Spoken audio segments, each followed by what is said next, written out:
And we are live. Hello, ladies and gentlemen. Hello. We're back with Slime Time. Now with Fenris. I know. He's not just an anime church member anymore. He is... we can announce... We can't say why, but we can officially announce that 3 people in this call are now officially fat dogs. They're not just bitches we like anymore. They are officially fat dogs. I don't know why Shim is doing this with his finger. I'm emphasizing it. Yeah. It's important. Are you throwing confetti that we're not seeing? They are officially fat dogs. They're officially fat dogs. They are officially voice actors for Fat Dog Projects. Yes. Very much in the works. We've got Sonic is Sonic and Moon are writers for Fat Dog Projects. Now we can say no. I can officially announce one of them. Sonic and Moon are writers for Konosuba. The funniest thing before Anime Church that made me laugh so hard, we were on the Miki stream and somebody goes, "You guys should have bridged Konosuba."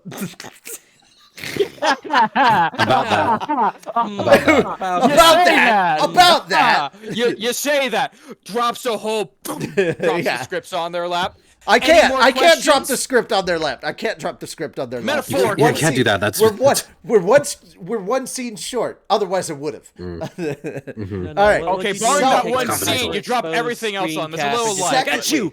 Oh, I didn't need to post that. Patrons, to all of our patrons, there is a 95% chance of there's a 95% chance this weekend of Slime 9 precipitation happening on the Fat Dog Patreon. Yeah.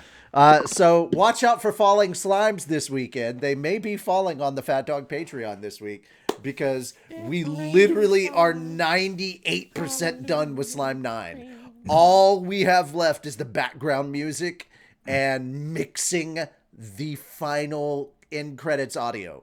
Everything is put together and done aside from that. That's it. Now, we literally, Calvin and I are sitting down and finishing it up on Thursday. That's it. Oh, that's what you were on yesterday. Yeah. Last night, Calvin and I actually got the final recordings done. We spent 6 hours getting the final recordings for the song done. It's done. It's over. Finito. Yay. All of it's done. Is that why you saw Calvin and I in a call for hours yesterday? Yes! That's exactly why. That's why you saw Lady in there with us. That's why you saw Star Leader in there with us. We got singing done. It's over. It's done, baby. The song is done. I was in there for hours editing the final credits. Like, the credits are done. It's all over. I even got a last minute Demon Grocery Store line. So we're getting another, just to top everything off. I can tell you that it's not the final line in the episode, but we do have one more curse you to Steve in the episode. The last line and in the credits before the post-credit scene hits is going to be a curse you Steve-esque line. Because we let Steve do his thing. We do have some Steve. We've even got a little bit of great sage singing going on in there. It's great. We're having fun with it. So we've got that going on. Steve. Yeah, exactly. We've got some Shut Up Steve-esque stuff going on in there. We've got some beautiful things coming up. Some beautiful, beautiful things. And what this means is because Slime 9 has officially left my hands and I no longer have to worry about it. That means I can officially this week start editing Spider. Spider edits will begin this week. So Spider-Man. Stop. Does whatever Spider-Man does. First off, it's a Spider-Woman in this case because the spider is female. That's true. Yeah. That's true. All right. So it's Spider-Woman. Kumiko. And the beautiful part is there's basically no flaps to be done. which makes it so much easier. Yeah, that's so much because a better. lot of it That's is nice. all internal dialogue. It's great. So I can work on Spider. It's the shortest thing. I'm gonna have so much fun with it. It's basically like glorified AMV-esque stuff. That's gonna be fun. I can finish. I'm probably gonna finish the script for Konosuba by this week, which means by next week I can start casting for Konosuba. Spider-Woman with Spider-Gwen's colors. No, I mean, technically that's not wrong. Kumiko does kind of have Spider-Gwen's colors. Yeah, it's a pink and white. Yeah, it's pink and white. So I mean, technically. Oh, let's see. Yeah. So that having been brought up, that was so all of that is happening. I can't talk about the other thing that Cody and I just kind of accidentaled into existence, but let me just say the funniest thing that happened, I kind of want to show to everybody in this chat, but I can't show it to them without it being shown on screen. So I may have to put the intro screen back up so I can show them, but I kind of want to show everybody in here Lennon's response. When I literally just said, "Hey bitch, you've been cast." Yeah. I've been voluntold. That seems about right. It's not so much you've been voluntold, it's just like, "Hey bitch, you've been cast," and like the sheer joy that she expressed upon that was just the best. Oh yeah. I've got to send that to. Oh no, Calvin. I think I showed that to Calvin. No, okay, no. I showed that to. Let's get that posted there. There we go. Let me copy that real quick. Copy that image, and then I'll send that over to you guys. Okay, back to. There we go. Okay, can you guys talk real quick? Hello. Okay, just making sure your audio can be seen. All right, cool. I'm going to put the BRB thing up real quick so I can show this to you guys. We'll be right back. Sort of. No, we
If I should. All right, so hi. We'll have to stay tuned on that. Welcome back, everybody. We're back.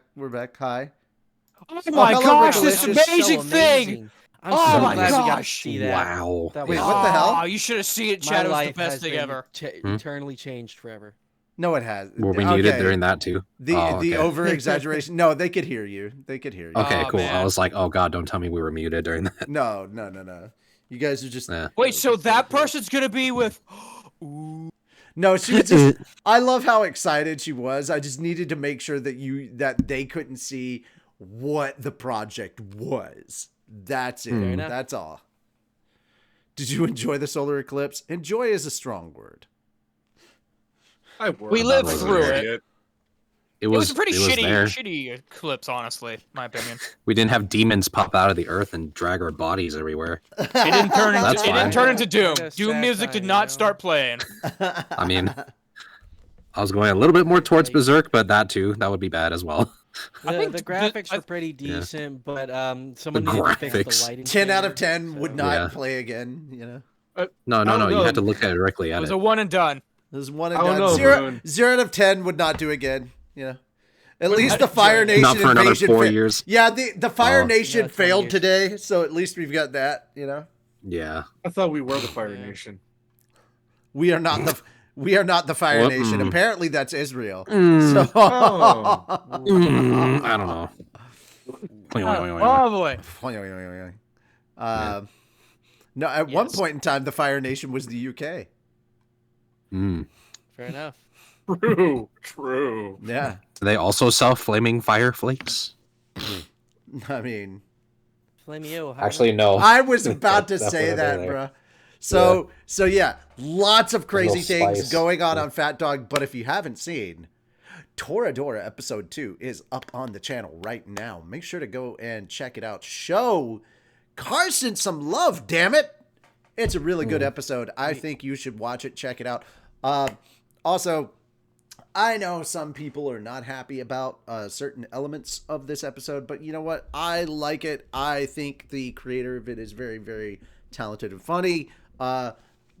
Purple Eyes has dropped a new episode of Code Mint after 8 years, guys. Yeah. Holy shit. Holy Yeah. shit. Go That check was out. so Wow. great. Go check it out. Like, Yes, I the know there's greatest like April 5 Fool's seconds thing of ever. AI music in it, and I know there's like a little bit of AI art, and I don't necessarily agree with like the AI stuff, but this Is it wasn't played as like taken- a joke or? yes, it was done as kind It's of it joking. was done humorously. Okay. But guys, also this wasn't AI that was taking jobs away from people. Well, AI itself I isn't the will one have- doing it. It's people. Yeah, here's the thing. I'm not gonna fight with people that disagree with me on this one. But at the same time, I also understand dude does not have enough time to work on this episode the same way that he used to. So I kind of get it, but I also I'm not fully invested in the whole AI as a tool. I absolutely understand that. It depends Yeah. on how the tool is used. Yeah. So I'm not That's going to sit basically here. what it boils down to. I'm not going to sit Yeah. here and hate on Unfortunately, anybody that you know. uses AI to get shit done. Yeah. So I will still sit here and say Purple Eyes made a really funny episode, and you should definitely go check it out. And holy shit, it's a new episode of Code Mint, and I'm still going to be happy about that. For It's real. wild. I know there are people within Fat Dog that disagree with me about that because there's AI in it, and like just because there's AI related stuff in it, they're like absolutely know everything. And you know what? They're entitled to say that, and that's cool. I'm not gonna harp on them for that. We have a disagreement, and that's okay. It's okay to disagree. I'm not gonna say that they're wrong for their opinion. I'm not gonna give them any crap for their opinion. hmm It's okay. You need more soup? We'll go to the soup store. Why are we going to Finally the got soup some store? more soup Apparently we after need- 8 years. Apparently we need clothes. Why are That's we why- buying Why are clothes you at the buying soup clothes store? at the soup Fuck store? you! Yeah. What very do you good. mean you're at soup? No, the best thing is, look under your suit. Look under your seat. Bees!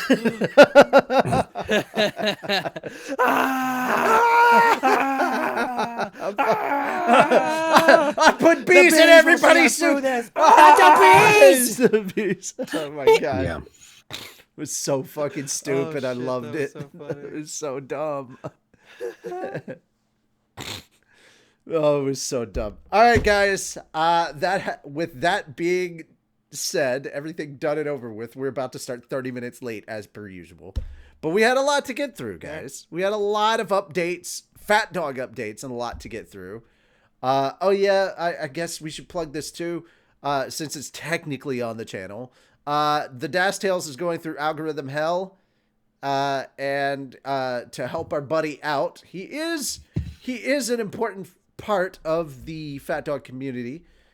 He is Gabiru in Slime. He is Rudy in Log Horizon Abridged. I mean, for God's sakes, he's gonna be our main boy Kazuma in Konosuba when we put it out. So yeah, go support him. He put out a Mushoku Tensei abridged, and literally Cody is playing Rudius. So you should go check that out and support it. We put out a short form version of it. You should go check that out on his channel right after this, the Dash Tales channel. Go show it some love. Help get it out of algorithm hell. There. That having been said, ladies and gentlemen of the congregation, 100 hand slap. I can't do that. please open your holy books of Remeruism. I like how Finn's not the Finn is the only one not doing the thing. He's just like, nah, fuck I it. have no idea what the fuck's happening. When I do mean, this, okay, it's with when the I headset do you're this, wearing, it would surprise me if it just shaked off your head. I can't do it either. Oh, okay. That is Wh- basically just getting a participation Oh, trophy. Rick, thank you for the Thanks, thanks for the 1 month of the Prime. Yeah, thank thank you you. for the Prime.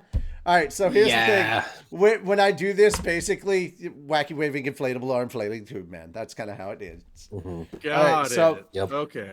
Open your holy books of Remeruism to volume 16. All right, there we go. That many fingers. Speaking of volume 16, if you follow the link in chat to purchase this, you can follow along with us. And if you do purchase it, send an email to Bookwalker telling them we sent you.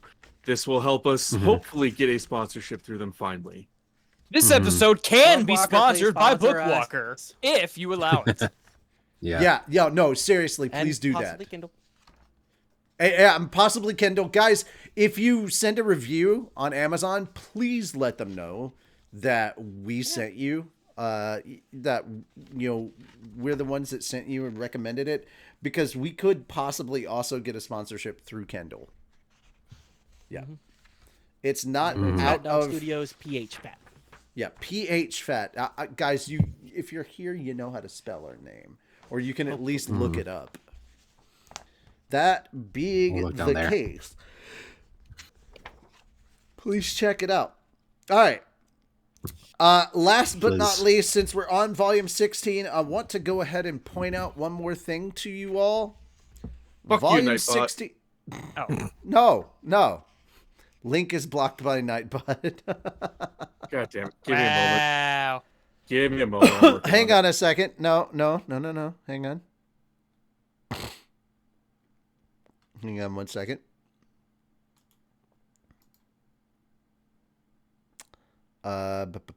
Fenris Arn. You are now a mod. You should be able to do that. Maybe. Let me try again. Hopefully. Yes. Yeah. Good. Yeah. All right. So here is the thing. This is the last volume of Slime we're going to be reading, and it is a short one. For So, a while.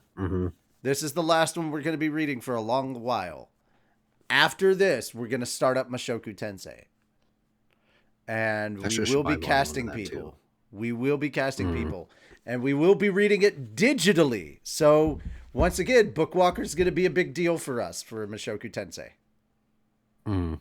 And Mushoku Tensei, not very thick. We will go through Mushoku Tensei pretty quickly. Now, are we going to get through Mushoku Tensei before the anime ends? I don't know. Probably not. But, or at least before season 2 ends. Probably not. But we will probably pass season 2 before season 3 starts. Most likely that's going to happen. Interesting. Okay. But Mushoku Tensei is over. The main story of Mushoku Tensei is done. We will get through all 26 volumes. And by that time, when we finish Mushoku Tensei, we'll get back to Slime. So, Sounds good. yeah. All right. We do have the Jura Tempest Federation and the Eastern Empires set up here, so we can see who's doing what there. We do have the table of contents here, the collapse of all order. Then behind the betrayal, the interviews, toward rebuilding, and Guy Crimson. So that's what we're looking here. That's what we're looking at here. We've got a bit of stuff here. Guys, this is only All right. We've got the present status. 289 pages of the main thing, and then present status is literally just showing us what everybody looks where everybody's stats are at this moment. For reference, here is what Clayman was like after his awakening. At his pseudo awakening, he was 788,000, and then it shows you where Rimuru is at his level now, and blah blah blah. So this is probably one of the shortest ones. We're gonna get through this pretty quickly. 289. That's really tiny. not that much at all. That's tiny as hell.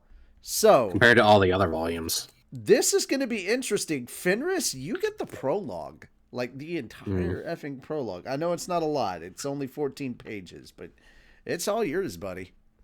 It's all your NPP. Prologue: the collapse of all order. In another world, order could be found. The semi-physical world that neatly overlapped the more spiritual realms, such as the elemental and demon worlds. This world, which never intersected with any other, was home to three major forces competing for total supremacy. One was the Mystics, hatching grandiose plans to invade other worlds. One was the Insectors, primarily occupied with expanding their own haven. Then there were the Cryptids, wasting away their days with endless battle and destruction. Once, there was another force that had come from yet another dimension, but one of the other three had destroyed them and the dimension they came from. Such was the extent of this trio's unparalleled powers. The Mystics and Insectors had each built a hierarchical society with a king at the top. Those in the lower classes were nothing but pawns faithfully carrying out their orders, not even granted their own free will. The Cryptids were different. Although they were semi-spiritual life forms, they had developed in a way that brought them as close to fully spiritual as one could get. Reproduction was still a matter of offspring splitting from the parents, but most cryptids were unique individuals, spontaneously created from magicules. Cryptids might be different in biological makeup from insectors, but their characteristics were quite similar to the insector ruling class. Unlike insectors, however, they rarely clustered together. For each individual cryptid possessed notable fighting ability. They were cunning and extremely belligerent, despite their lack of intelligence, and there was no sense of cooperation at all among them, each one motivated purely by the lure of expanding their own dominion of rule. Thus, the cryptids were currently in a state of all-out civil war. Given how each of these three forces acted, there was simply no way they could live in harmony within the world they called home. The Mystics and Insectors had been fighting for well near eternity. Only when the number of cryptids ballooned to where they went fully out of control would these two bitter enemies drop arms and fight together to destroy them. A moment in history that had been repeated since time immemorial. Memorial. Immemorial. God damn, fucking English. Yeah. Yeah, right? It sucks. Yeah. Go home, English, you're drunk. Because of that, these races had never rested in their search for a safer domain, their eyes scanning the universe outside their own as they planned their hypothetical invasions. That, of course, would not be easy. Even with a lifespan that surpassed humans and bodies that disease or injury could never take, they had yet to achieve their long-held dream. The first problem was that they still had no easy way to open an invasion path to other worlds. Rifts in space occurred, caused by unique catastrophes called space-time vibrations, but they happened only once a millennium, and even then, lasted only a tiny amount of time. Sending a large army through them would be quite impossible. It was all they could do to send an advance team over to build a base of operations. Shut up, Ryuma. Shut up. There were, however, exceptions. These took the form of a gate, a rift connecting dimensions that was fixed in place within their world, known by the populace as the Gates of Hell, or the Underworld Gate. Using this gate made it a snap to escape from their world, but since it was under the control of the demon race, the aggressors, the assorted species trying to invade other worlds, were denied access. That's why they were so keen on trying to seize control of it. But for now, everyone was in a state of detente. Detente, I think. At least how you say that. It's really That's weird. the first time I've ever seen that word. Yeah, this book gives you the series has introduced me to a lot of words. I believe that's detente because I think that's Fen, it's welcome to the yeah, party. That's all I detente. gotta say. Yeah, that's Man, yeah. I feel like I'm growing smarter just by reading this fucking book. The definition is the easing of hostility or strained relations, especially Okay. between countries. So, detente, which is Weird way to spell a it. very strange word, but that's how you say it. Once again, go home, English. I know for real. English, you're drunk. Give me your keys. It looks like detente though. I know. So I get you. I feel you. Sorry. Go ahead. But one person there wasn't happy about this balance. Someone who, in fact, continually hated it. His name was Feldway, the Mystic Lord. This perpetual three-way relationship made his hatred burn all the fiercer, growing into an inferno that could consume the world in time. Feldway could remember it all. Veldanava created many species and races, but the task of supporting the world wasn't his alone. There were other beings willing to offer their help, and Feldway was the first to step up. The angel race was a people without their own will, created only to aid Veldanava with his work. The highest level of existence among the angels was called the Seraphim.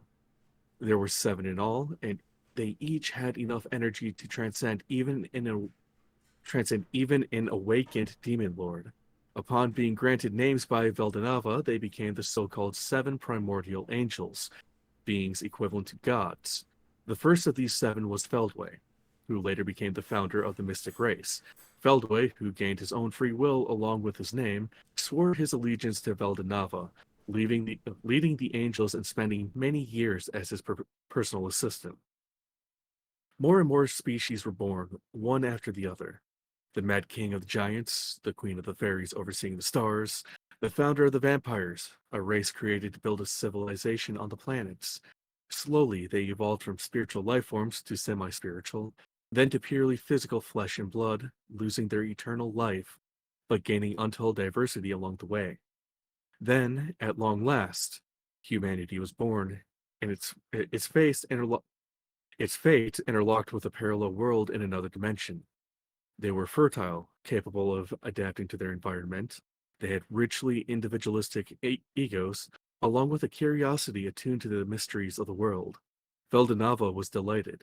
He loved this fragile species more than any of the others. So he decided to remove any threats from the world that could prevent the humans from continuing to exist. Feldway was given the task as well, and with his own hands, he defeated a slew of would-be menaces and monsters. Quick pause. I am getting major Christianity vibes from this. I mean, I mean, there was Raphael and Michael and a bunch of biblical names of angels and stuff. you should have been here last stream. It was like a bunch of Cthulhu names being thrown around. But that's not Bible though. But No, I know what you mean though. Well, I mean, yeah, but this is Christianity this week. Last week it was Cthulhuism. Yeah, I think Christianity has been here for a while, but still. I know what you mean.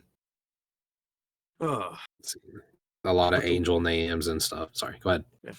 But the last remaining adversary was a tricky one. It was Ivalage, the world destroyer dragon who would later become king of the cryptids. Nobody knew where Ivalage came from or, in fact, how it came into creation at all. Yes, it does. Yes, it does, Rima. Nobody knew where okay. Did it reach here from some dark corner of the universe or the edge of another dimension? The only thing they knew for sure was that it was disaster incarnate. It was as powerful as a true dragon, but so lacking in intelligence that communication was impossible. Because of its destructive instincts, it had the potential to destroy the entire world in time. Even Feldway himself couldn't take it in a one-on-one battle. So in the end, Veldanava, who couldn't bear to see the seemingly endless struggle go on, intervened and banished Ivalage to another world. He assigned Feldway to watch over it, but Feldway advised him to kill the monster before it caused any more trouble. It was too dangerous, he said, but Veldanava refused. He claimed Ivalage could gain intelligence in time. As they waited, however, this other world was filled to the brim with Ivalage's magicules, and so the cryptids were born. These cryptids, which were really nothing more than inferior versions of Ivalage itself, spent their days satisfying their aggressive instincts and fighting without end. They had no need for food or water, and no fear of dying as well. They were as much of a failure as any god had ever created. Even Feldway, as fervent a follower of Veldanava as he was, thought of them as nothing but truly scornful creatures. So the days went on, Feldway occasionally subduing the cryptids if they ran too amok. Then over time, a change took place. As if to prove Veldanava right, an intelligent, sentient being emerged from the cryptids, the lord of a new heretical following. And much to Feldway's chagrin, Veldanava rejoiced at the event, bestowing this creature with a name. Such was the birth of Xerinus, the insect lord. And while he received no orders from Veldanava to do so, Xerinus began exterminating any cryptids who lost control of themselves. It was simply his fighting instincts taking hold of him, but Veldanava still approved. Eventually, Xerinus created his own insectors who served as his personal army. Before long, they grew to where they were a full-fledged faction. Feldway himself was also transformed, having been exposed to magicules for so many years. He was no longer a seraphim, and the angels that he led had also transformed into a new race. Feldway wasn't the only member of the 7 primordial angels to come to this world from the heavenly realm where Veldanava lived. 3 of them remained by Veldanava's side, and 3 others, Zerario, Obella, and Cornu, followed Feldway down, helping manage this world. Now these 4 angels had undergone a mutation, evolving into a race known as mystic angels. The remaining angels transformed as well, developing their own sentience, and these became the mystics, a type of demon in human form. Thus, a brand new species was born, one wholly unchanged from the conflict between demons and spirits. Through many eons, a new relationship slowly forged itself. Feldway and Xerinus didn't see eye to eye on very much, but both still recognized each other as a useful tool in dealing with the cryptids. They had a tacit understanding not to interfere with each other, and so they built a sort of cooperative relationship. The disappearance of Veldanava subsequently shattered this connection. At first, everyone believed he would come back at once, but even after centuries passed, there was no sign of Veldanava's return. Feldway wasn't sure what to think. Then the idea suddenly occurred to him. Perhaps Veldanava had abandoned them. Otherwise, there's no explaining why the supposedly immortal true dragon hadn't come back to life. And if that was correct, it was a hateful, lamentable fact for Feldway to process. All the humans on the planet, no, not just them, the elves, the dwarves, the beast folk, even the demons. He hated all of them. All these races classified as demi-humans, all of humankind. He wanted to destroy them, for anyone who had taken Veldanava away from him did not deserve to live. He wanted to unify the world created by Veldanava with his own 2 hands, and then, he concluded, he would bring his final condemnation down upon everyone who had committed that great, deadly sin. The world so beloved by his god Veldanava would be painted in his own colors then, its diversity destroyed so he could create a world for himself to rule. O Veldanava, my god, if you wish to punish me, go right ahead. I would seek nothing more. So please, hurry up, or your world will cease to exist. So Feldway, the mystic lord, acted, as if testing the gods themselves. Such was the birth of magic races, the eternal adversary of mankind. Feldway first approached Xerinus, suggesting they could team up to destroy the cryptids and use that momentum to invade the planet, but ridiculous! There is only one worthy enough to send me orders, and now that he is gone, I will do as I please. He flatly refused the offer without further consideration. It infuriated Feldway, not the refusal so much as Xerinus' flippant attitude, as if he assumed Veldanava had fallen for good. Then you will be the first to die. He now fully aimed his anchor at the insector. Had the two of them joined hands then, perhaps they could have wiped out Ivalage, the world destroyer dragon, and the cryptids underneath it. But that dream would be eternally unfulfilled. The world they called home fell into an age of chaos, and so the three-way deadlock began. Many years passed. The situation remained in a stalemate. As long as Veldanava was not resurrected, there was no way to return to the original world from this one. Many tried their hardest to seize the lone operational gates, but the demons always got in their way. And the worst of them all was called Noir, who seemed to live for nothing but the thrill of battle. He despised the mystic race, seeing them as powered by inferior magic, a rabble of enemies defying the very will of Veldanava. From Feldway's point of view, nothing could be more repugnant. If anything, it was Noir himself who was foolish enough to stand in the way of Veldanava's revival. But it was impossible to destroy him. Even in the physical realm, a primal demon was simply too much to handle. But in this other dimension, and especially in the realm the demons called home, he could tap into unrestricted power. In the spiritual and semi-material worlds, where the strength of one's will directly translated into one's influence on others, he was all but invincible. That, of course, was equally true for Feldway. Even if they fought, he knew it would settle nothing. The right thing to do was to ignore them, and as much as it irked him. Regardless, returning to the world where Veldanava lived was proving extremely difficult. Even when a rift between dimensions opened up in the other world, all that lay beyond it was some other unknown planet. They tried to invade it as well, but it achieved little apart from staving off boredom. Right when the lack of progress was starting to truly frustrate Feldway, an opportunity presented itself. "Can you hear me, Feldway?" A mysterious voice spoke into Feldway's mind. "Who is this?" he asked it. The voice was bitter in its reply. "I am the will that lives within power. I am not yet free, and so I call myself Ludora.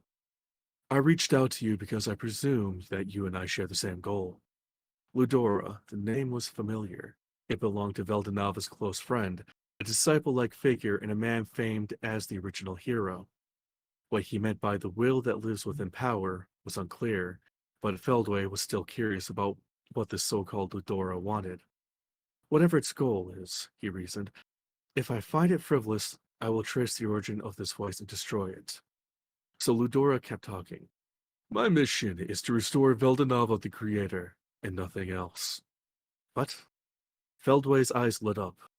The words sounded sincere to him, and they certainly piqued his interest. So he engaged with this voice to his heart's content. It no longer mattered to him what it was. What he found was that the voice belonged to Michael, Lord of Justice, an ultimate skill created by Veldanava. He never doubted the words for a moment, because it was aware of many personal details only Veldanava would know. Thus, Feldway promised to cooperate with Michael, Lord of Justice. "Very well," he said. "From today forward, you and I are comrades. But it's going to be cumbersome if I don't have a name to call you." "Ridiculous. Already have a..." Feldway interrupted the cold, robotic response. "Ludora doesn't seem quite right, does it? I'm going to call you Michael instead." It was a playful remark, but the change it brought about was dramatic. It made the Lord of Justice, excuse me, who had little awareness of its role as a Manus up to now, develop a defined mind of its own. That is a weird place to put Manus, unless that's a typo. Manus. Mm-hmm. Sorry about that. A drawer fell on my foot, and I had to reassemble the drawer. Fair enough. Oh, fun. Yeah, always fun. And in that fun time, I grabbed two things that I forgot I wanted to show you. So this came in this week. Whoa. Got a new mug. Neat mug. And on the inside, That's cool. It's a I like that. slimy boy. and then the other thing that came out, I can't find the straw at the moment, but I know it's around here somewhere. I will find it. I got this. Ooh. I know it's a little shiny. I'm going to try to show it off as Slime best water I can. cup. Yeah. Little slime Nice. sippy cup. And it's got a bunch of different Keep characters you all over hydrated. it. Yeah. And it's one of those straws that has like the little indents on it so the straw won't come all the way out.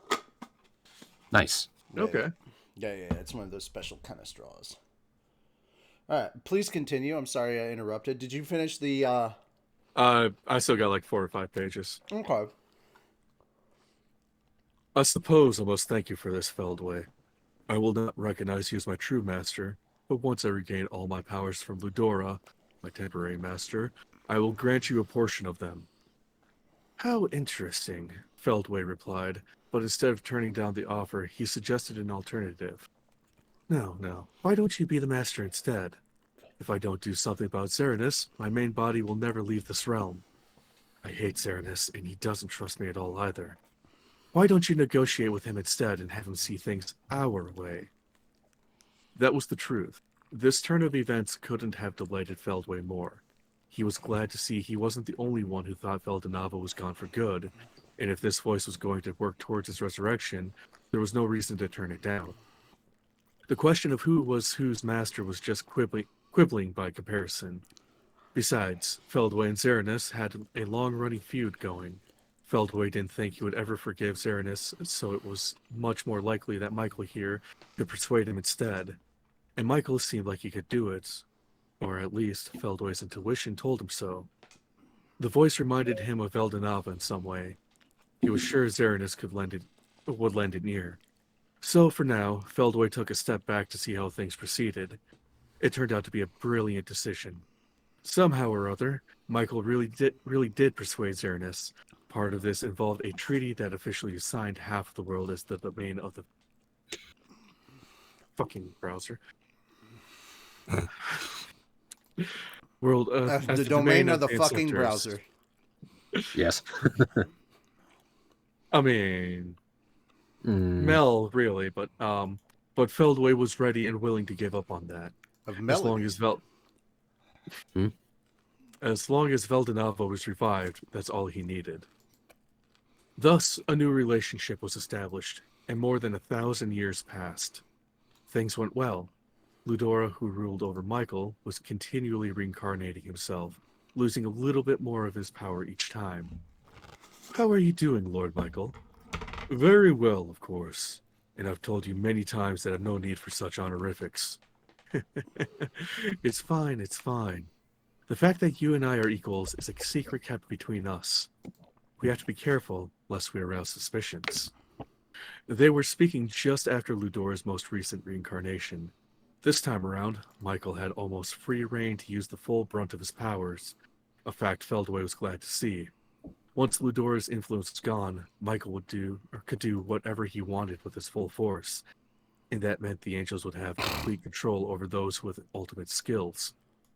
All the many annoying obstacles in his way, Velgrin, chief among them, would instantly turn into obedient allies, eating out of his hand. And then even that fearsome demon lord would fall. I am not as naive as Ludora, understand. I will use all my powers at hand to defeat Guy Crimson, and I won't hesitate for a second. The moment of our showdown is near. Feldway excitedly nodded his agreement. Ludora was so preoccupied with winning his little game with Guy but so long as he let the rules of engagement bind him, he'd never had a chance from the start. If Michael, the source of Ludora's authority, could have fully flexed his muscle, Guy could have been defeated so much more easily. And yet Ludora never made a move, which led to the current state of chaos. If we could just get rid of Ludora, the world would fall into our hands. Then all we'd have to do is wait for Veldanava to come back, wouldn't we? Indeed. That is why, Feldway, I have one favor to ask of you. What's that? Feldway's head perked up. This was a rare thing for Michael to ask. The first time, in fact. I want you to become my vessel. It was an offer Feldway had turned down in the past. They were still playing the roles of master and servant, but they were comrades on completely equal footing. Feldway didn't feel the time was right to take the wheel in this relationship, so to speak. But as Michael explained matters further, Feldway's mind began to change. You see, I have at long last taken a parallel existence of Elgrins for my own. This will allow me to transport myself over to you while allowing Ludora to keep his powers. Michael could continue using Ludora as a decoy while tapping into his full Lord of Justice powers. And that wasn't all. Castle Guard, one of the greatest skills Michael could boast of, worked such that it protected only the one who held possession of the skill. Michael's loyalty to its master was the very source of its energy. If the skill extended out to its master's followers as well, that would deviate from its unwritten law that nothing is absolute in this world. The Sith would like to disagree with that. Understood. Thus, Castleguard worked only on the lord of the skill that drove it, and it'd be wholly impossible for a person to receive its protection if it wasn't completely faithful to them. That was why Ludora could fully protect himself and no one else. But if Michael became a parallel existence and took up residence within Feldway, that would activate Castleguard for Feldway too. This offered several potential advantages for the future as well. If Ludora went away and Feldway became the undisputed Lord of Michael, he would immediately gain the energy provided by the more than 10,000 mystics he controlled. These weren't at all like Ludora's own loyal subjects. They were robot-like followers with no free will of their own. They'd never turn against him, and betrayal was an impossibility. There'd be no concern about these subjects suddenly changing their affiliation out of nowhere. It meant Feldway would have an even more solid defense than Ludora, something that exceeded his wildest dreams. There was no reason to turn down Michael's offer. Feldway had plans to have Michael install himself within his body once Ludora was rubbed out anyway. This was just hurrying things along a little, as Feldway reasoned to himself. In that case, you hardly even need to ask. If you promise to keep our relationship as it's been, I'll gladly accept your offer. But of course, my friend. Come, then, my friend. So Feldway obtained his own Manus in the form of Michael, Lord of Justice. Finally, the day of the ultimate battle arrived. Ludora was to the point where it took a valiant, concerted effort to maintain himself, requiring the full brunt of his mental strength. Despite that, though, he had decided to wage a last confrontation against Guy. His plan: eliminate the Demon Lord Rimuru, then add Veldora, one of the true dragons, to his arsenal. It was going well at first. Felgrind was overwhelmingly powerful, and capturing Veldora seemed like the least of their problems. Of course, from Feldway's point of view, it didn't really matter how much this damaged the Empire. Whether the battle resulted in one or more Imperial Knights having an awakening was irrelevant to him too. What mattered to him was getting rid of Ludora and releasing Michael. As long as they could do that, not even Guy would be a threat any longer. So Feldway's attention turned to the last little knot in his plan. A small one, to be sure, but nothing he could afford to ignore. Masayuki, the hero, looked exactly like Ludora, and even worse, he had developed the skill Chosen One, part of Ludora's own arsenal of abilities. There was a non-zero chance Masayuki was a sort of spare, a substitute body for Ludora in case something happened. It was an uncertainty in Feldway's scheme, and now he was trying to address it. But he had no idea that the Demon Lord Rimuru, someone he hadn't even considered an issue, would derail all those plans. Oops. Didn't account for Never the slime. underestimate the slime. Mm-hmm. But he's just a little ball. How? Everything. I mean, so is Kirby. Oh. Yeah, that's true. That's why they make the joke. Yeah. Never underestimate the power of a single spherical creature That has the power to suck in anything it wants. and absorb the powers of it. Yeah, Yeah. for real. Except for when it gets mouthful. underestimate the power of Om Nom Nom. Nom nom nom nom. All right. Any questions, comments, concerns before we move on to Shim's turn? Hold on. I have a Please question. tell me how you liked my reading, or disliked it. It was good. I I'm liked it. trying to. I want to I was improve into it. my audiobooks. Yeah, it was nice. I was into it. Let me see. I think for future reference, his name is Rimuru. I didn't want to cut you off, but Oh, did he say it weird? Did I say it weird? You just said Rimuru, but that's okay. Oh, you like? We knew who you were talking about, but Yeah. I guess I think you just for muttered actual, it. Maybe now that I hear it. Yeah.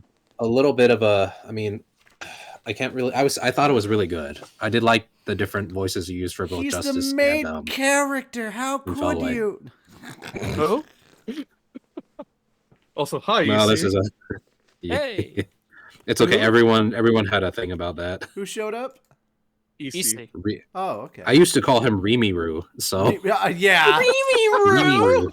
Yeah, Yeah, Rimiru. He's Lord so Rimiru. adorable. It only took about It was 4 bad. beatings, but we cured you of that. Eventually, Yeah. Lord Rimiru. Lord The Reed. Waddle fine. Dee beatings were very, Yeah. very gruesome. Yeah. It was Back it in was the all right. I days. was slightly into it. Back It's in the fine. beatings of Oshem. Don't worry about it.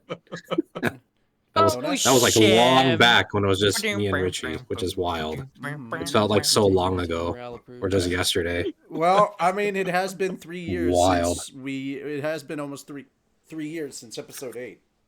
Fuck. Yeah. My God, it's almost half a decade. That's insane. Literally, hey, think about it like this. Hmm. Kat's 2-year-old wasn't born yet. Oh my God. Yeah. Fuck. I'm Well- going to start pronouncing it like Ryuma just suggested. Ryuma. Ryuma, whatever. No. Wimi Uwu. No. Rayama. Rimu. Ah, Weeby Rimi woo? Uwu. Wimi Uwu. No. God damn it. Yeah. What have I done? Do Here's the the hand thing, guys. gesture too. Also, guys, I have an important Yes. announcement to make. Hmm. All right, we need more than 1 clip per episode. Number 1, and when you make clips in an episode, they don't always have to be funny. Sometimes it could just be really good. So here's my other suggestion: when you guys are reading, like, get into character, dive into character. It's fun that way. Yeah. So, That's guys, good. please clip Me and moments Beldo that are are just every damn really time. good as well. Like, we don't like. Obviously, we appreciate it when you clip the funny moments that we have. The red, white, and blue. Oh, the funny things you do. Oh, Tempest, this is you. Well, Okay, so the blue I the get. Tempest, Where's the- Red is easy. Oh, That's- Rimuru. But still, Is red blood? I guess Benimaru. but still, as much as The we want you to red, clip the white, funny, and they're not the red, white, red, purple, and blue. Yeah, because purple. There you go. Or the something like that, slimy blue. Oh, I Tempest, grew oh, green. Tempest, 'Cause all the oh, goblins. Rimuru. Anyway, Yeah. Or Gobta. all I right. haven't heard from him for a long fucking So time. anyway, Fenris, my friend who was watching the stream, says your voice is too soothing. You're putting him to sleep.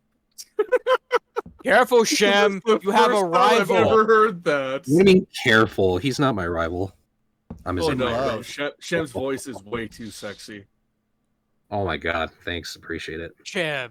You have yet- Hey. Too sexy for Fenris, shirt. Fenris, It you've yet to hurts. Fenris, you don't even know. You've yet to see the cake yet. Oh, Oh, I can't I do wait. do weekly The squats. shank? man has a Eh. bakery. Shim has a bakery. We need to get. I am we very need to proud get. of it. We need to get him. We need to get a bike. We need to get a cycling video going. A cycling stream for Shim. Didn't we used to do Behind the camera. exercises? Why can't we just have him like behind him when he's not reading? If he's not Don't you reading, shovel he's that on onto that me. bike. Do not shovel that onto me. I can't film anywhere that's not this closet. Has to stay in the closet. The bike doesn't have to go in the closet. It could go right behind you. Unlike me. I'm already out of it. You might put us in the Yeah, yeah, closet, yeah. but we will never be in the closet. yeah. Okay. Yo's No one puts baby in the closet. It's true. You'll never escape the closet. No, Anyhow, not right now. Not until I have a fucking Any- sound anyhow. booth. Anyway. right? Yeah. Hmm. Well, that was the other reason I needed you up. That I was hoping you'd come over here for a Kai Shim. Because Yeah, have I my know. because I have my recording. I'm in the closet. sorry. By the way, Yeah.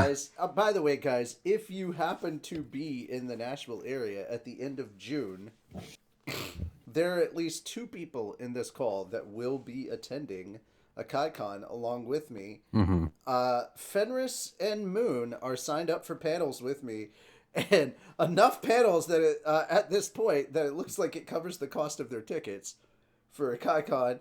And Mm-hmm. I have Lennon signed up for 3, so that's half of her stuff, and possibly more. Cool.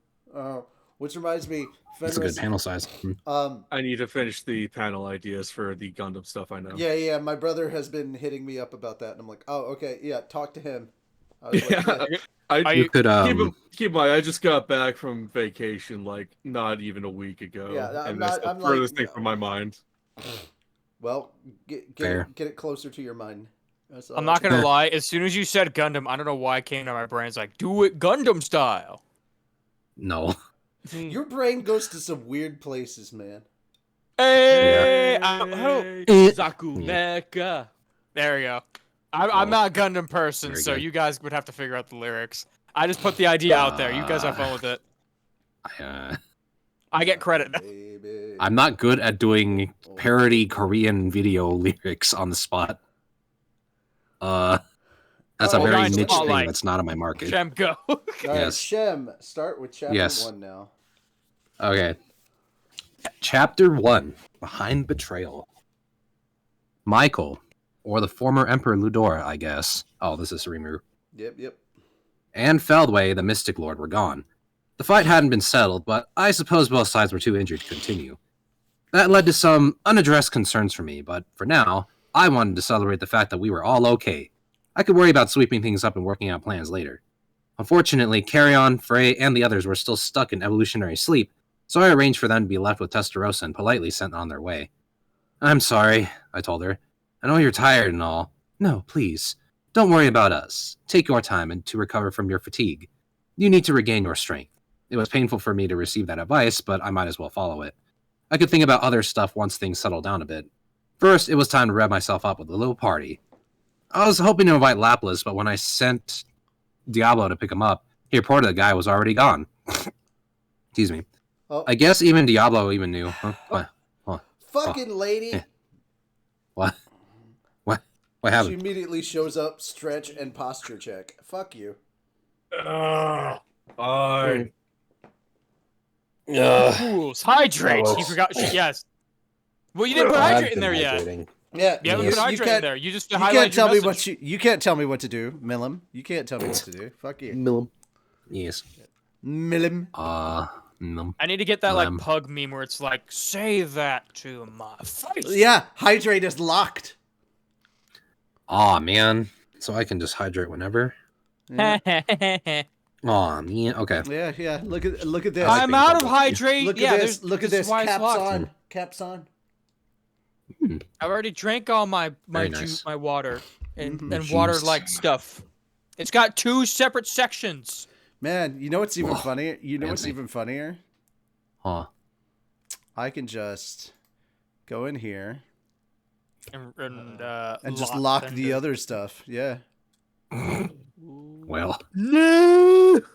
Well. You know, in that case, I don't know. I'm If just you gonna bring it must. in real quick. Yeah.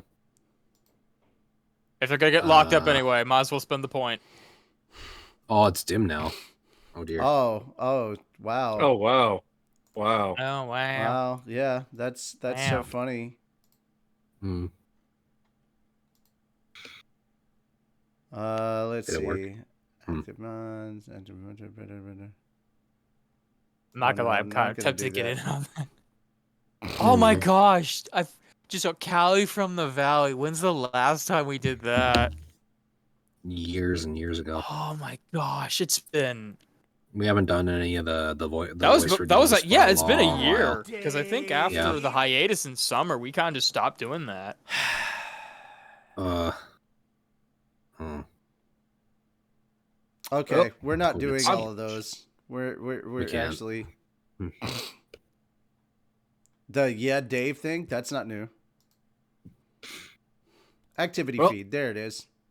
My stretching is going to be me going downstairs Yeah. to grab a sandwich. Okay, manage Very good. request. There, restroom. Quite right. Same. Actually, I'm gonna go check on dinner too. Do the same thing. There's my Let's see. stretching. I'll have to do that later. It'll be fine. Reject. did have a tiny snack before I got on, though, so it's fine. Pause redemptions. Pause redemption. Pause redemptions. Our redemption arc is not complete. It's on hold.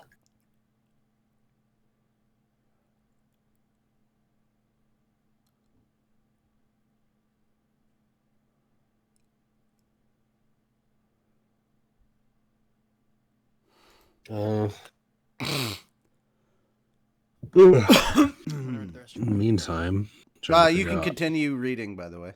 Oh, gotcha. I was waiting on the word because I didn't know if you were in the middle of doing something or Oh, something. no, we're good. I've paused all the redemptions. Okay. He reported the guy was already gone. I guess even Diablo knew how to worry about his friends, at least a little. So, along those lines, I opted not to try tracking down Lapis just for the sake of this party. Our promise to fight together was still ongoing. If he ever needed my or any help, I was planning to give it. For now, though, I thought it better to leave him alone. So I returned to our capital city of Rimuru, where I received some rather unexpected news. One section of the town's outer border had been burned to the ground, Geld and his forces had kept the area defended at all times, so fortunately the damage wasn't as bad as it looked. They had demolished some of the surrounding buildings in order to create fire breaks, so the number of casualties was kept to a minimum as well. The lack of fatalities was a great silver lining, but it still wasn't very pleasant news to be greeted with. Regardless, it was all in the past. No point freaking out about it now. So I decided to be patient and wait for Geld to provide me with his report. Geld, however, wasn't the only one waiting in line to brief me. We were all in the town's large banquet hall. My top staff, who had outdone themselves again in this battle, were seated. A small army of attendants, including Shuna, Haruna, and Gochi's servants, busily scurrying around and preparing meals for everyone. I wasn't a great fan of conducting our briefings in this festive atmosphere, but given the urgency, I didn't have much choice. Veldora was right by my side. He stubbornly refused to vacate that seat, and it wasn't like I could even convince him otherwise. Or ever convince him otherwise. That selfish streak of his was nothing new to me, so I was used to dealing with it. Best not to let it bother me. It was a lot easier to ignore him than try to change his mind about anything. So he was on my right, and I had Benimaru seated on my left. Shion and Diablo were standing behind me, ready to listen to whatever I had to say. I knew Diablo wouldn't care, but I really wished Shion would at least dine with me. But no, she insisted on eating later. I guess it'd violate one of her self-imposed rules or whatever, but that was fine. As for the people giving me reports tonight, I had Geld in front of me right now. Adelman was opposite Benimaru, looking uncomfortable. I suppose his evolution had completed successfully, and he seemed a little different to me. I intended to have him lay it out for me later. Ramirez was right in front of Eldora, and Trainee and Beretta were standing behind her, waiting on her hand and foot. Charis, meanwhile, was pouring Veldora's drinks for her. Then Ramirez was too busy stuffing herself to care much about reporting back to me. Aw, I knew you would be all right, I always knew you'd be all right, Master. When that reckless, no-good sister of yours blew apart the top levels of my labyrinth, I gotta admit, I wasn't exactly feeling good about our chances. But I still believe we'd be fine if you were around. I wasn't worried a single bit from the very start. Ramirez said all this with a straight face as she enjoyed a flagon of juice. It was truth intermingled with bald-faced lies, but nobody bothered to point it out. But of course, even against my sister, I wasn't the slightest bit intimidated. I simply let my guard down a bit, is all. And thanks to that cowardly intruder's attempt to strike me while I was down, my fight against her was completely spoiled. Uh-huh. I definitely thought he was intimidated, and honestly, the evolved Velgren really was a menace. I give Eldora no better than even odds to defeat her, besides. Why couldn't he hold off on the big talk for a change? That was my opinion anyway, but Veldora was greeted by massive applause nonetheless. You never failed to amaze me, Sir Veldora. There is much I could learn from you, Charis said, solemnly nodding to himself. Truly a tremendous battle. I thought my evolution strengthened me, but now I know just how far I still need to go. Benimaru was chiming in too, and his praise actually seemed genuine, which made Veldora give him a smug smile. But the good times stopped when Ramirez opened her mouth. Aw, you're so careless sometimes, Master. Still, that's probably gonna be alright. Probably? What do you mean, Ramirez? You see, I thought. Better to let sleeping dogs lie. Better too loose with your speech has a way of painting you into a corner sometimes. Well, with all that he's doing, but, you're here now, Master, so I've got no worries at all. He? Ramirez's words were quite disturbing to me. What? Well, I'm invincible, of course, but Even I might not be fully on my game every single day. Veldora seemed to pick up on what this meant. Now he seemed began making excuses, perhaps even realizing he had dug his own grave. It was too late for him, though, and this kind of thing always happened to him anyway, so I didn't bother fretting over it. Personally, I was more concerned about Vesta sitting in the far corner of the hall. I left Veldora and his pals to their own nonsense and asked the rest of my staff what was up. Immediately after Rimuru left for the Empire, everyone who remained behind promptly went into emergency mode. The post-celebration excitement that prevailed across the city was gone in a flash, and that was true for Ramirez and her cohorts as well, as they returned to the innermost chambers of the labyrinth. The Dragon Lords under the control had completed their evolutions, which cheered Ramirez up considerably, but given Rimuru's emergency deployment, she was still anxious. Ramirez's aim in life was to make every day as fun as possible, and with the labyrinth, she felt that she had a glorious paradise that'd make her wish easy to fulfill. After spending so long alone, fending off the solitude with her elemental spirit friends, this realm had become something precious to her, something she never wanted to lose again. In fact, she was afraid of losing it. She thought things would work out like they usually did as long as Rimuru was around, although she still couldn't shake off a certain premonition. But that hunch was right. Veldora's sister Velgrin wound up attacking and destroying much of the labyrinth Ramirez saw as her pride and joy.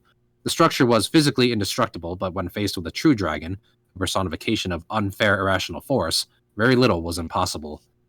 When Ramirez first caught sight of Velgrin, she recalled an old memory that she usually made sure to forget. It was a long time ago, not long after she was born, and back then she recalled witnessing Veldora on a rampage, looking very much like the great Veldanava himself. Veldora, the Storm Dragon's key attribute was wind, but he also had control over space and water. He held sway over a tremendous number of magicals, second only to Veldanava's, and it was fair to call him a living raging storm. He was the strongest on the planet, a natural disaster in himself, but his two sisters were just as unimaginable. Velgrin, with her heat-driven powers, bore the attribute of flame, making her the worst match possible for Veldora in a fight, and any difference between their magical counts paled in comparison to the sheer, overwhelming presence she projected. If anything, though, she was still on the easy side. The real threat was Velzard, the leader of the trio. Her attribute was ice, although its essence was driven not by water, but by something else. If anything, Velzard was using the abilities she governed to only pretend she was all about ice, then hoodwink the entire population at large. Ramirez was aware of this truth, something she had heard from Veldanava himself. Or she knew it at one point. But sadly, after reincarnating herself over the years, the memory had completely escaped her mind. Not entirely, but regardless, it'd still take a while for Ramirez to dredge it up. That's why she was more than happy to be dealing with Velgrin right now. If this had been Velzard, Veldora never would have stood a chance. The way Ramirez remembered it, a single blow from Velzard's hand was enough to annihilate the Storm Dragon. That, and she recalled those icy cold eyes of hers, that cool, self-serving confidence that no other outcome could ever be possible. Thus, Ramirez's primary concern at the moment was for Veldora. She was flying in circles around the chamber, unable to calm down. "Will you be all right, Master?" Her voice was just as strained as her mind, but she posed the question as a sort of out for Veldora, a sign that she wouldn't berate him for fleeing, but Veldora ignored it. "Calm yourself. Just sit back and watch me act like the hero I am." Somehow, Veldora seemed to have lost all hints of anxiety. It was with supreme self-assurance that he strode out of the labyrinth. The sight was nothing short of dazzling to Ramirez. She knew well how he used to act, and seeing him grow up like this was truly endearing to her. After Veldora set off to face Velgrin, Ramirez looked around, scanning the faces of those remaining in the control center. Charas was there, explicitly told by Veldora that he couldn't join this fight. That much was a sad fact. Charas had nothing against a heat-oriented fighter like Velgrin. Beretta was calm and collected as usual. He acted like nothing was amiss at all, which helped Ramirez chill a little as well.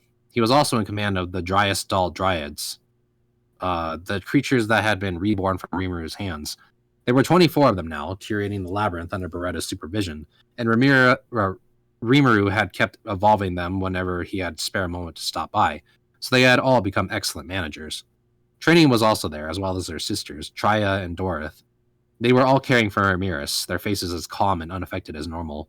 Beyond that, there was Vesta, Dino, and some recent additions to the research staff. Shinji Tanimura, Mark Lauren, and Chen Luxing, along with their two separate apprentice assistants, Lucius and Raymond. This quintet answered to Ghidorah once the labyrinth was in a state of war, but since Ghidorah wasn't on the premises, they were assisting Ramirez in the control center instead. All of them were now looking back at Ramirez, none hiding their apprehension, so she tried to sound as cheerful as possible. Come on, guys. I'm not worried one bit. I'm sure my master will win. In fact, and even if he doesn't, Rimuru will figure something out.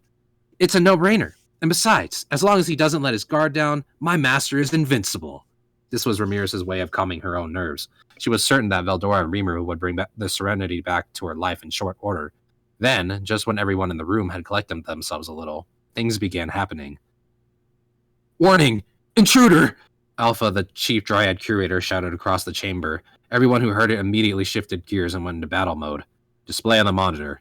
Beretta's order was followed by a split-screen display of the scene. Sighting the figure standing there, Ramirez involuntarily shouted out first. Oh, that's an angel!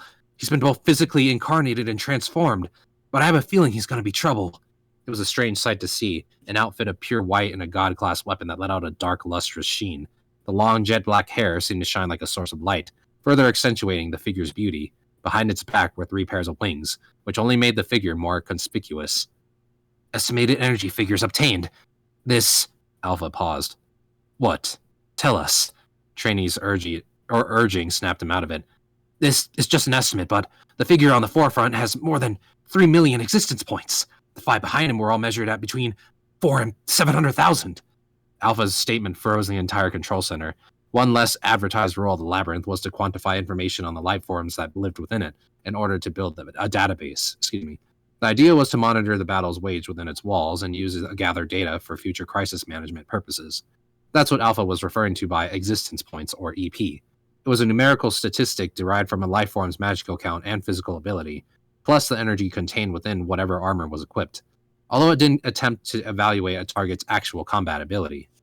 It was impossible to measure a person's honed skills and techniques, so one's EP was considered a reference value and little more, but it was still useful for statistical purposes. Used correctly, they expected it to help strengthen the labyrinth's defenses. It allowed them to estimate the approximate threat level of an army by hitting them with an opponent of roughly the same EP value. This was all in the trial stage, however, and the program didn't yet have all the data they needed. Statistical anomalies still ran rampant across the system. For example, there were seasoned fighters like Hakuro, whose existence points were around 60,000, but could still storm over foes with an EP several times that. An even more notable exception was Gupta, whose EP was just under 20,000, the weakest among those ranked in A in skill, but on the field he was stronger than Bolvix and Equix,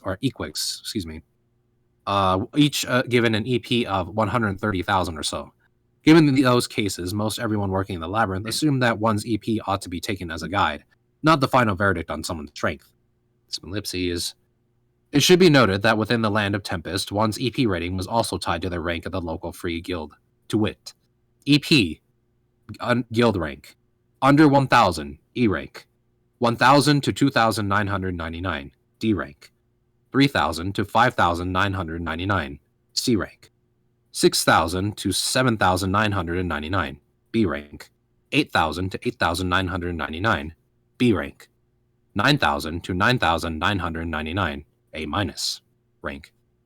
10,000 was an enormous wall for people to pass, but overcoming it brought you into the first class of strength. That earned you a guild rank of A and a threat level of hazard, making it up to 100,000, though that earned you a special A rank and the threat level of calamity. Demon Lords had an EP of at least 200,000 based on Rimuru's hunches. Frey and Clayman, before his pseudo-awakening, would have had an EP of around 400,000. That figure was the yardstick for assigning someone the guild rank of S, along with the threat level of disaster. However, an S rank didn't mean a Demon Lord by Tempest standards, given how a lot of the nation's top executives were as powerful as old-style Demon Lords. The Tempest government wanted to keep things simpler, so they built their own standards beyond this point. That's where things like the catastrophe threat level came in, currently applied only to True Dragons and Guy Crimson. Other awakened superpowers were assigned the class of Special S. The pseudo-awakened Clayman never stabilized his magical count before reaching his end, but as Rimuru commented, I'd say his EP would have been around 700,000 or 800,000. Thus, Special S was defined as an EP of 800,000 or higher, and those lucky few with an EP over 1 million were collectively referred to as the Million class. For the sake of reference, an Archdemon's EP was always fixed at 140,000, no matter who summoned them. That number was uniformly the same for all of them, as if they had all reached some kind of cosmic upper limit.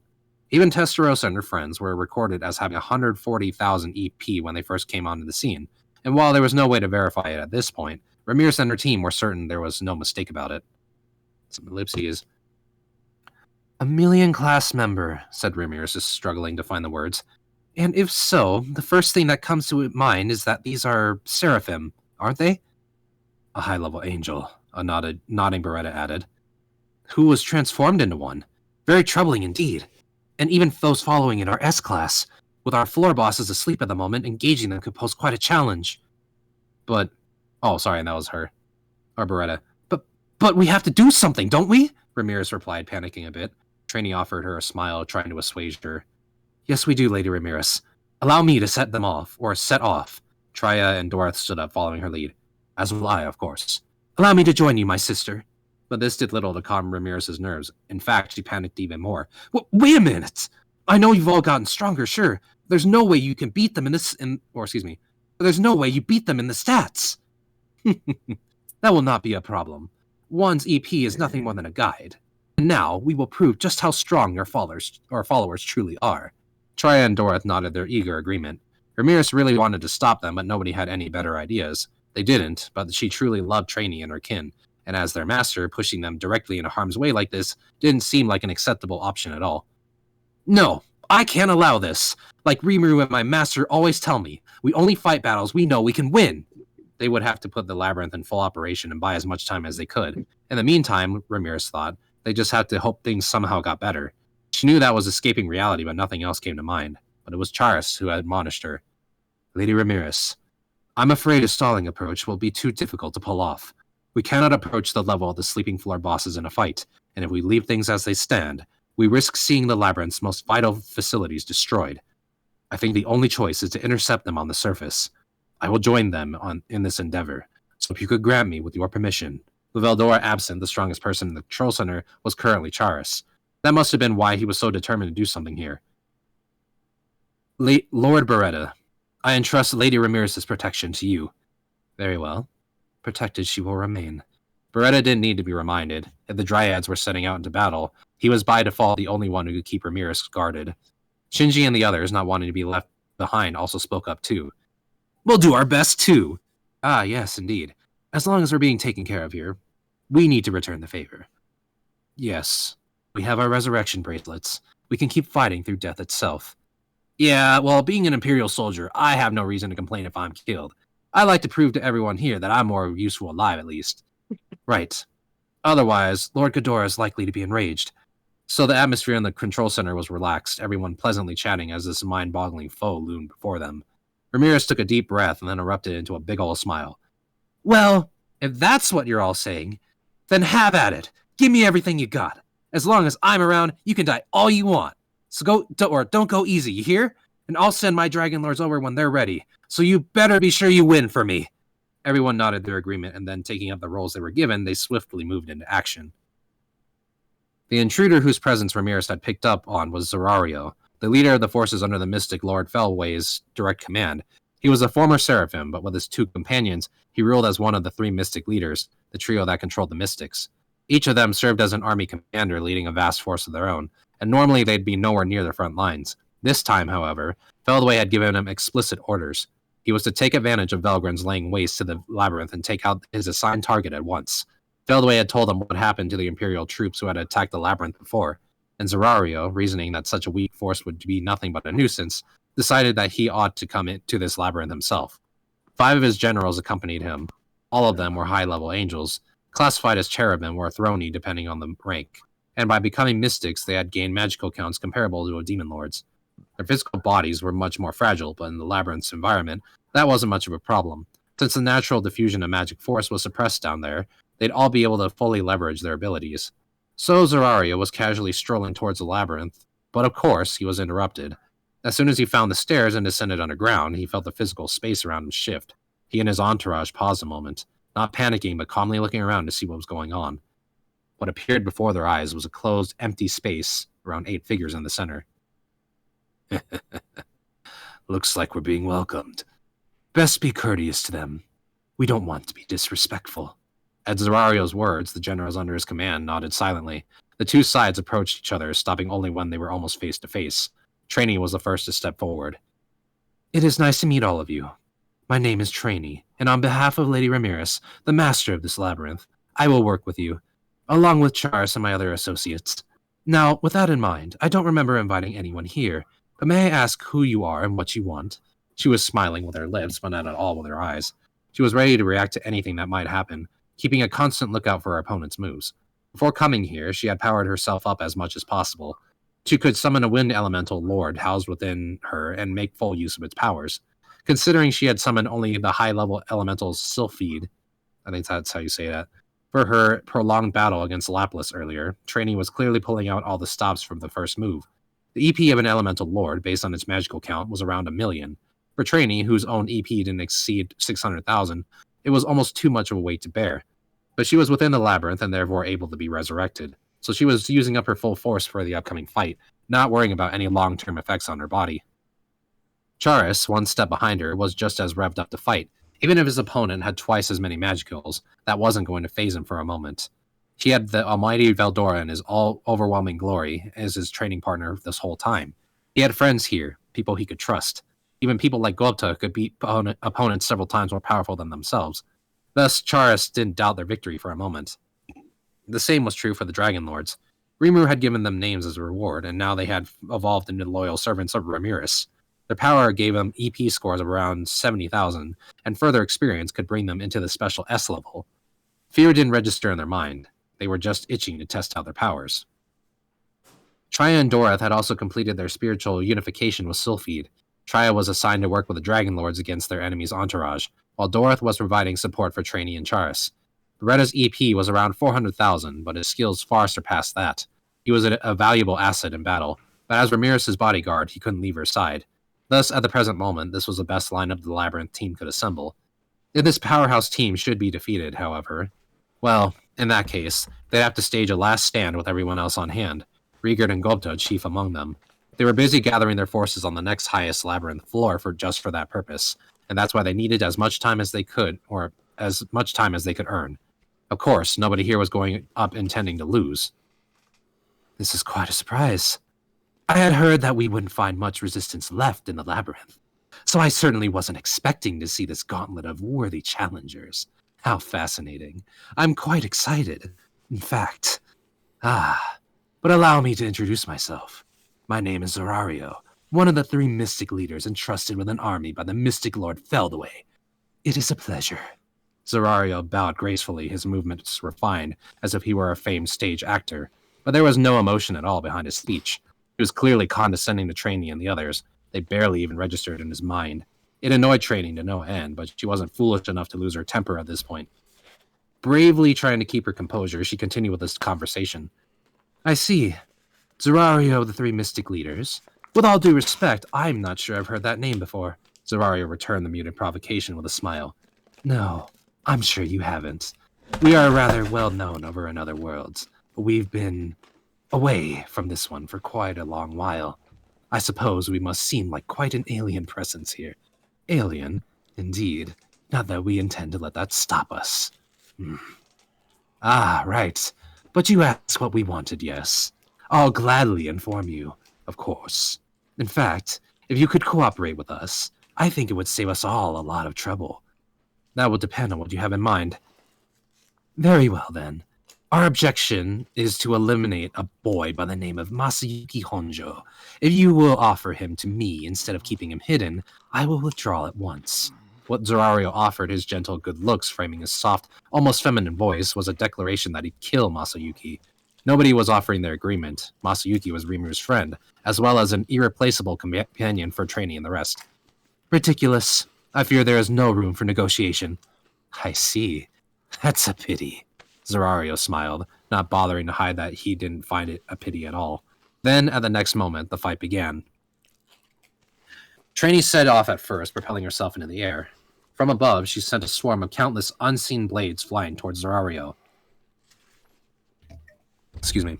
Oh, hang this on. was invisible. Hey, man. Okay, that's Yes. the part where we'll move on to Moon. Mm-hmm. Sorry, Cool, because like my voice is like... I dropped some shit and had to pick it up, and in that process, I wasn't able to catch when you got to the stopping point. Okay, all good, because apparently all chaos is breaking loose outside. Oh boy. Oh, That's cool. Nice. There's like horns and dogs and everything going on, so cool. Anyway, Love that. Okay. Trainee set off first, propelling herself into the air. From above, she sent a swarm of countless unseen blades flying towards Zerario. This was Invisible Blade, a lethal move that couldn't be dodged. This was not just a blade-like rupture in the air caused by compression, but it was also granted the air elemental attribute, making it capable of shearing through dimensions. It was impossible to perceive and could be unleashed with no preliminary casting or other movement, showing just how menacing a force a riled trainee could be. But she wasn't just mismatched this time. Far too mismatched. Zerario didn't take a single step, not because he failed to notice the blades, but because he didn't even need to evade them. Just as the invisible blades seemed ready to slice through him, they disappeared. A distortion in space had manifested neatly, covering a surface of Zerario's body. There was a skill close to this one recorded in the Labyrinth's database. It was in the family of spatial defensive zones that Zegian was an expert at devising. Nothing could be more absolute in terms of defense. It could nullify all element-driven attacks and even handle ruptures in space. What? The same skill as Lord Zegian's, huh? Nasty. Oh, from the way you're talking, this skill is a novelty to you then. And you spoke of a Zegian just now. I was told all of this nation's top leaders had been taken out of the picture, but it seems our intelligence was faulty. Despite Zerario's tone, his face was as cool as ever. He clearly wasn't taking any of them seriously yet. In fact, he appeared to savor this. That's what Trainee looked to stern. That's why Trainee looked so stern. Exchanging glances with Charis, she immediately changed her approach. Instead of trying to defeat Zerario by force, she concentrated on stalling for time. This seemed like a wise move. After all, the 5 generals Zerario had brought with him were having a noticeably difficult time against the labyrinthian forces.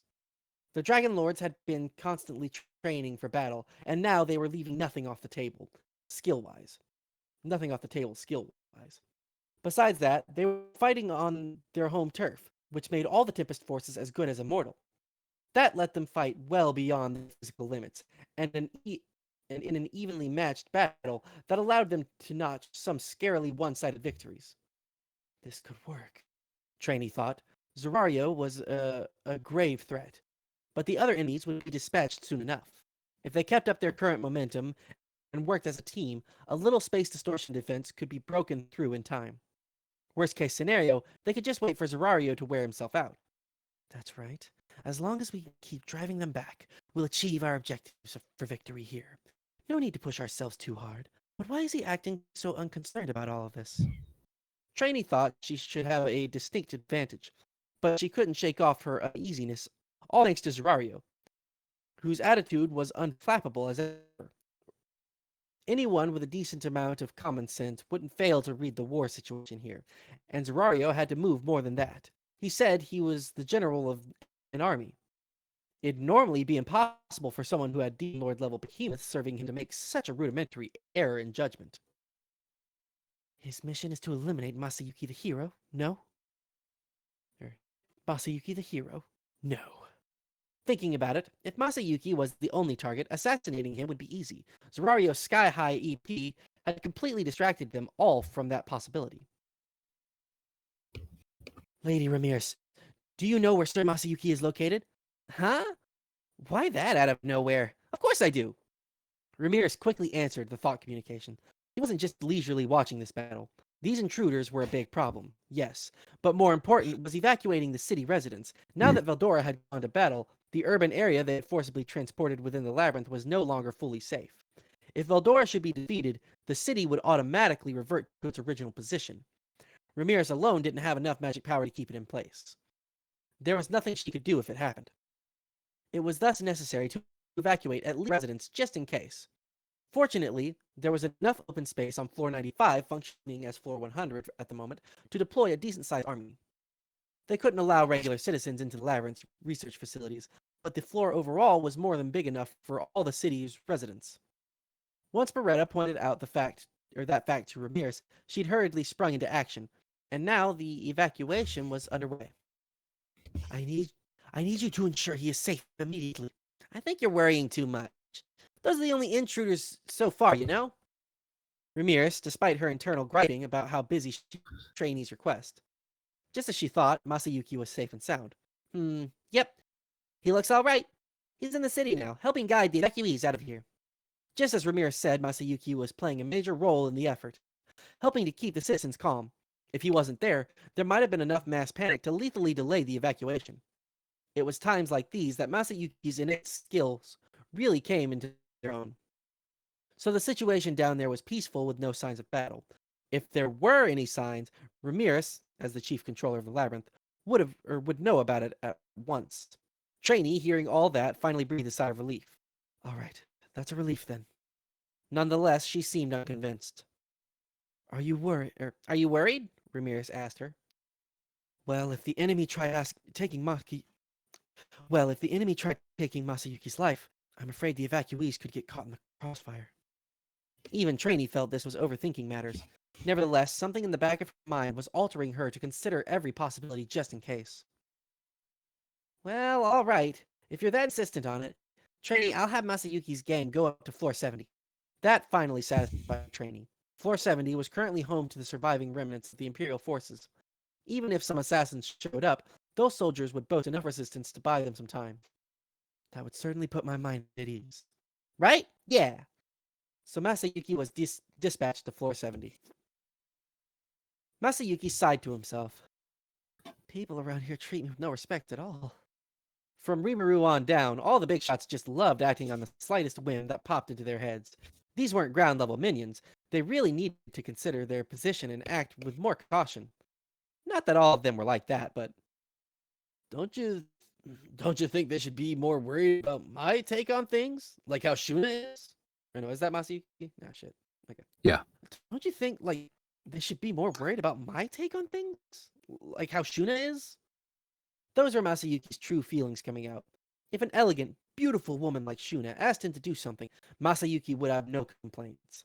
That's why he was so delighted to help with this evacuation. But now Ramirez was interrupting him. Hey, so I want you up on floor 70 ASAP, she forcefully ordered without a moment's hesitation. Masayuki was less than excited about this, but despite appearances, Ramirez had a lot of power to work with. She had Veldora's backing, and she was also one of the people who knew Masayuki's secret. No matter what she said, there was no way he could defy her. Give it up. Give it up. Lady Ramirez doesn't mean anything bad by it. They're just stretched thin is all. Sir Veldora himself went out to fight too. It's an emergency no matter how you slice it. The young man speaking to Masayuki, walking along with him, wore a snake-shaped earring, a rugged-looking wristwatch, and a skull ring on his finger.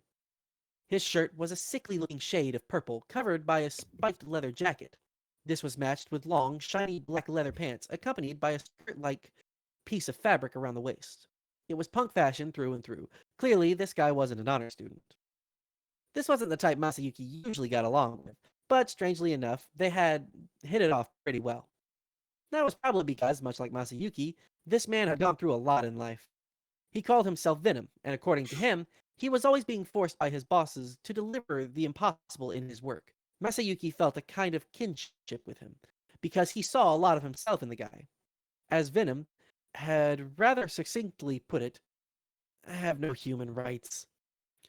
Now Masayuki had Venom as his bodyguard, because that's what Venom's bosses had ordered him to do. He hadn't seen Jiwoo or Bernie since all that stuff went down. It'd just be too awkward. And he and Jinrai had split up as well. That was at Masayuki's suggestion. He knew his entire life was one big bluff, so there was no way he could ensure his pal's safety. Fortunately, Jinrai was open to the idea. If you need me, he told Masayuki, just say the word. Until then, I'll keep my skills sharp, working for this nation's guild. So now he was employed by Tempest's guild, providing behind-the-scenes support for Masayuki's exploits. It made the hero feel a tad lonely, but it still came as a relief. Now that he didn't have to lie to his own friends, a heavy guilt was lifted from his shoulders. So, Masayuki had been by himself, and then Venom showed up. Venom knew just how weak Masayuki was. He was there to protect him. Despite appearances, he actually lent an ear to what he had to say. Venom had been told to cooperate with Masayuki, so his reputation didn't get which tarnished, which was in line with what Rimuru wanted as well, and Masayuki wasn't shy about taking advantage. Thanks to that, they had quickly built a friendship based on trust. Yeah, so I know this is an emergency and all, but why would someone portraying a hero figure like me try to actively run away from everyone in town, is what I'm asking. But you're a wimp, man. If the enemy really attacks, you can't do squat, can you? No, but... Yes, I know that, but that doesn't make this right, does it? All those anxious gazes upon me, they bite into me, you know? They didn't have to say anything. Masayuki could hear them pleading with him. Don't go away. That's why he was so satisfied with Ramirez's order. In Venom's eyes, though, the issue lay elsewhere. Floor 70 was clearly going to be safer than Floor 100. That's because even if you didn't count the Imperial forces among their war power, the research facilities on Floor 70 had the Overcomer vampires waiting in the wings. They were currently taking care of the children, so the way Venom saw it, Masayuki could come under their protection once he got there. The Venom the mission Diablo gave him was the most important matter at hand. He needed to literally risk his life to ensure Masayuki survived. Yeah, well, I know you're just being there. I know you're just being there helps people feel better. But the evacuations are pretty close to complete now, and Floor 100 is well protected, so practically speaking, if an enemy was powerful enough to make it this far, nothing short of the floor bosses would stop them. Floor 60 was largely undefended. Ghidorah was absent, and Shinji's team had pulled out. Floor 70 was thus serving as their first line of defense. So you mean I'd be in more danger up there? Gotta Venom love a nodded. good pullout. Jesus. Venom nodded. I suppose so. But don't worry, man, I'm here, and it's my job to protect you. Well, that's what I'm hoping for, but... Masayuki understood the situation he was in. If he was being transferred to the front lines in this situation, it meant some enemy was likely targeting him, and him alone. Otherwise, there'd be no reason for Ramirez to expose someone as helpless as he was to even more danger. Masayuki had a resurrection bracelet, so he'd be quickly resurrected after any death in the labyrinth. It seemed clear Ramirez wanted to use him as the enemy. Yeah, you're probably right. Plus, I'm sure she didn't want to get other civilians caught in the fight. They might realize how much of a wimp, They might realize how much of a wimp you are besides. Following this order is just the right thing to do, you know? I know that, yeah, but I got my say in this too, you know? Jiwoo and Bernie were on floor 70. The awkwardness of running into them was a problem for Masayuki as well. I don't know what they're up to, but if they were just following orders, try not to hate on them too much, okay? Even if they tried to kill you, it's not like they really wanted to deep down. Humans are all complicated like that. It's not like monsters. That's what makes them such great toys for demons. Damn. Masayuki glared at the grinning Venom. I can't Can move I on be a that demon's easily, toy, he please? thought. Huh? Oh, You want to be a demon's Well. toy? Please. to sign along the dotted line, sir. Wait, well, hold on. Are you just saying that because Mouse? Oh, I forgot you was literal Oh, no. Satan. Yeah. Yeah, I forgot about he's that. I the mean, Konyo demon. come on, the Konyo demon. All right, come on. Yeah. I mean, why do you think Connor has to play with the pay the mouse tax? Because she's literally her toy. That's true. The tax Did he ever includes several. buy that cinema roll vehicle for her? I have I hope he no did. idea. Oh yeah. I really hope he did. I mean, literally, he has to bike for her every year because she needs to see that cake. And right in the handbasket. Yeah. That The can be race arranged. car one way or another. handbasket. Is he gonna go through another tunnel again where she's just gonna scream shit? Oh, they've already done that. That was day one. Both of them did. Oh, they did? Oh, okay. Yeah. Okay, good. Just want to be sure. Day one Sucks. Day one, like hour 1.5, dude. That happened immediately. I mean, Good. last I checked, they've raised over 422,000. More, I'm so happy for them. pretty good because That's so great. I think let's see, Felix dropped over a couple grand on them, and I think freaking Sean dropped 10K. Wow. Yeah, That's fucking awesome. Jacksepticeye dropped 10K on them. God, Yeah, I it's wish I fucking had that awesome. type of money. Yeah. That Yeah. you can just Well, I There you mean, go. PewDiePie, Yeah. Pewds like biked with them, and then after it was over, dropped a couple K on them.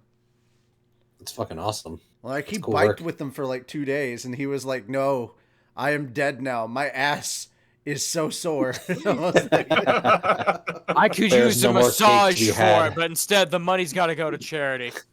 yeah, no, Yeah. no. He probably got an ass massage of some sort. Yeah, probably. guys Dude, that guy's got remember- money, He okay? can afford a butt massage, dude. Yeah, You he guys can afford that remember and anything the else. the Markiplier like charity video Mm-hmm. where I think Sean was hosting it or something like that, or Jacksepticeye, Uh-huh. and Mhm. Markiplier had to match like a really big number. He's like, "I am a man of my word," and he did it. It's like, it was like $50,000 or Mark. something like Oh, that. it I was think. are you Holy talking shit. about Thankmas? Maybe it was Thanks. something like that, probably. That's And he a had to lot of match cash. it. Because Jacksepticeye hosts it, and I know that freaking Jack Black showed up for it at one point. Yeah. I know there was one You mean point where Jablinski Games? Jablinski Games, Sean man. was like, he was Yeah, doing that's some, awesome. he was talking or something, and then he looks over. I don't know if it was Mark and Tyler or Mark and someone else, but he looks over like, "What the heck are you two doing?"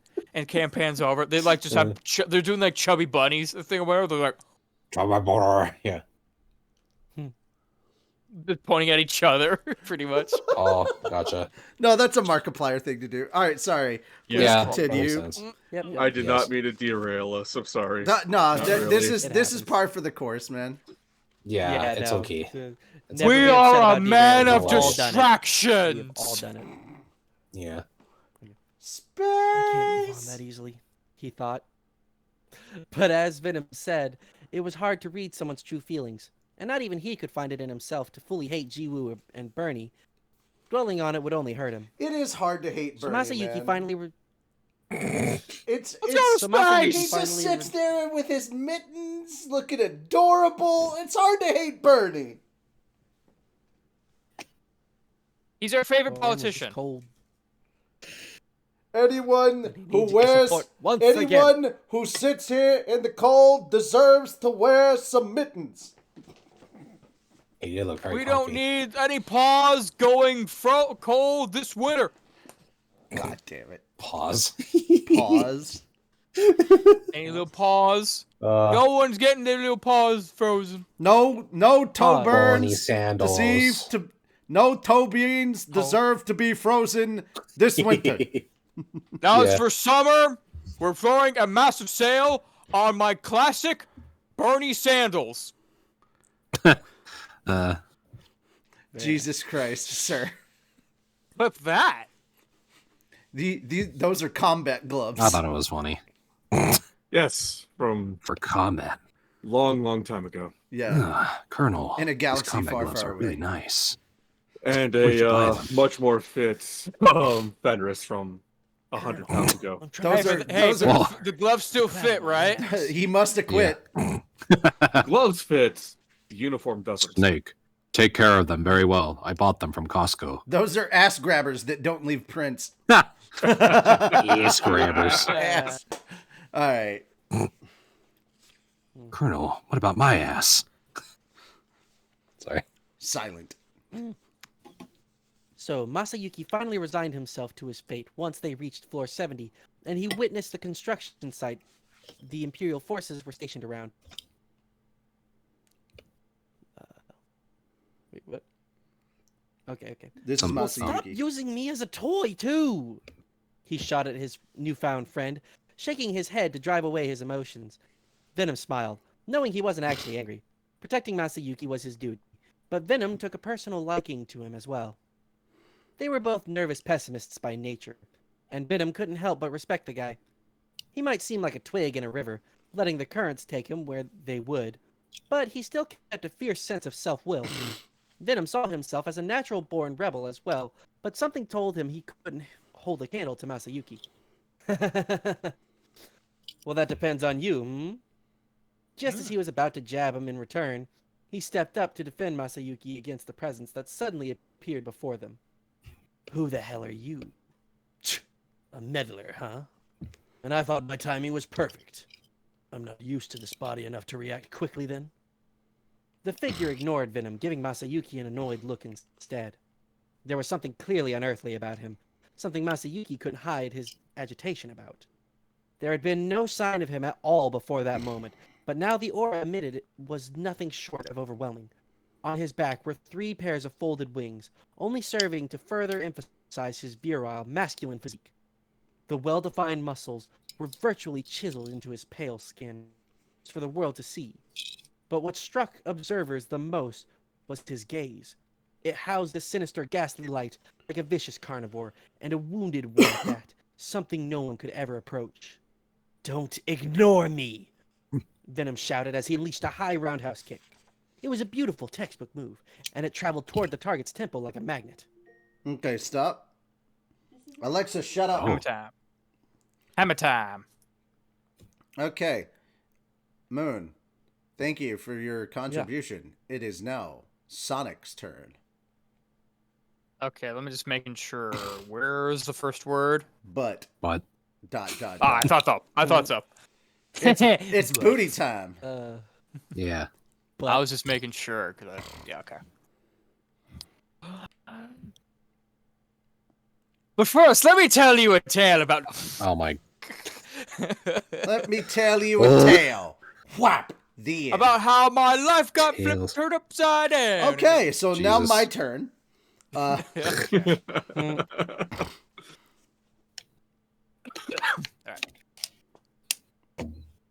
But Masayuki was shocked. Amazingly, the figure took Venom's kick without defending, not because he couldn't react in time, or not because he couldn't react in time either. Almost as if he didn't see the need to do it all. Garbage like you doesn't deserve to live. You damn demon races have been meddling with us since time immemorial. I am oh god, here we go. Cornu. Cornu. Cornu. Yeah. Cornu? Okay. Yeah. Cornu. Cornu. Okay. Cornu. It's not you. There's no Y. Cornu. I was Cornu. thinking corn U, like the letter U. But it's No, like, no. okay. Cornu. Cornu. Cornu. Like a new pair of shoes. I am Cornu, one of the Yeah. 3 mystic leaders, and you have just deeply offended me. You will know your place soon. In the grave! The man called Cornu casually swung an arm towards Venom.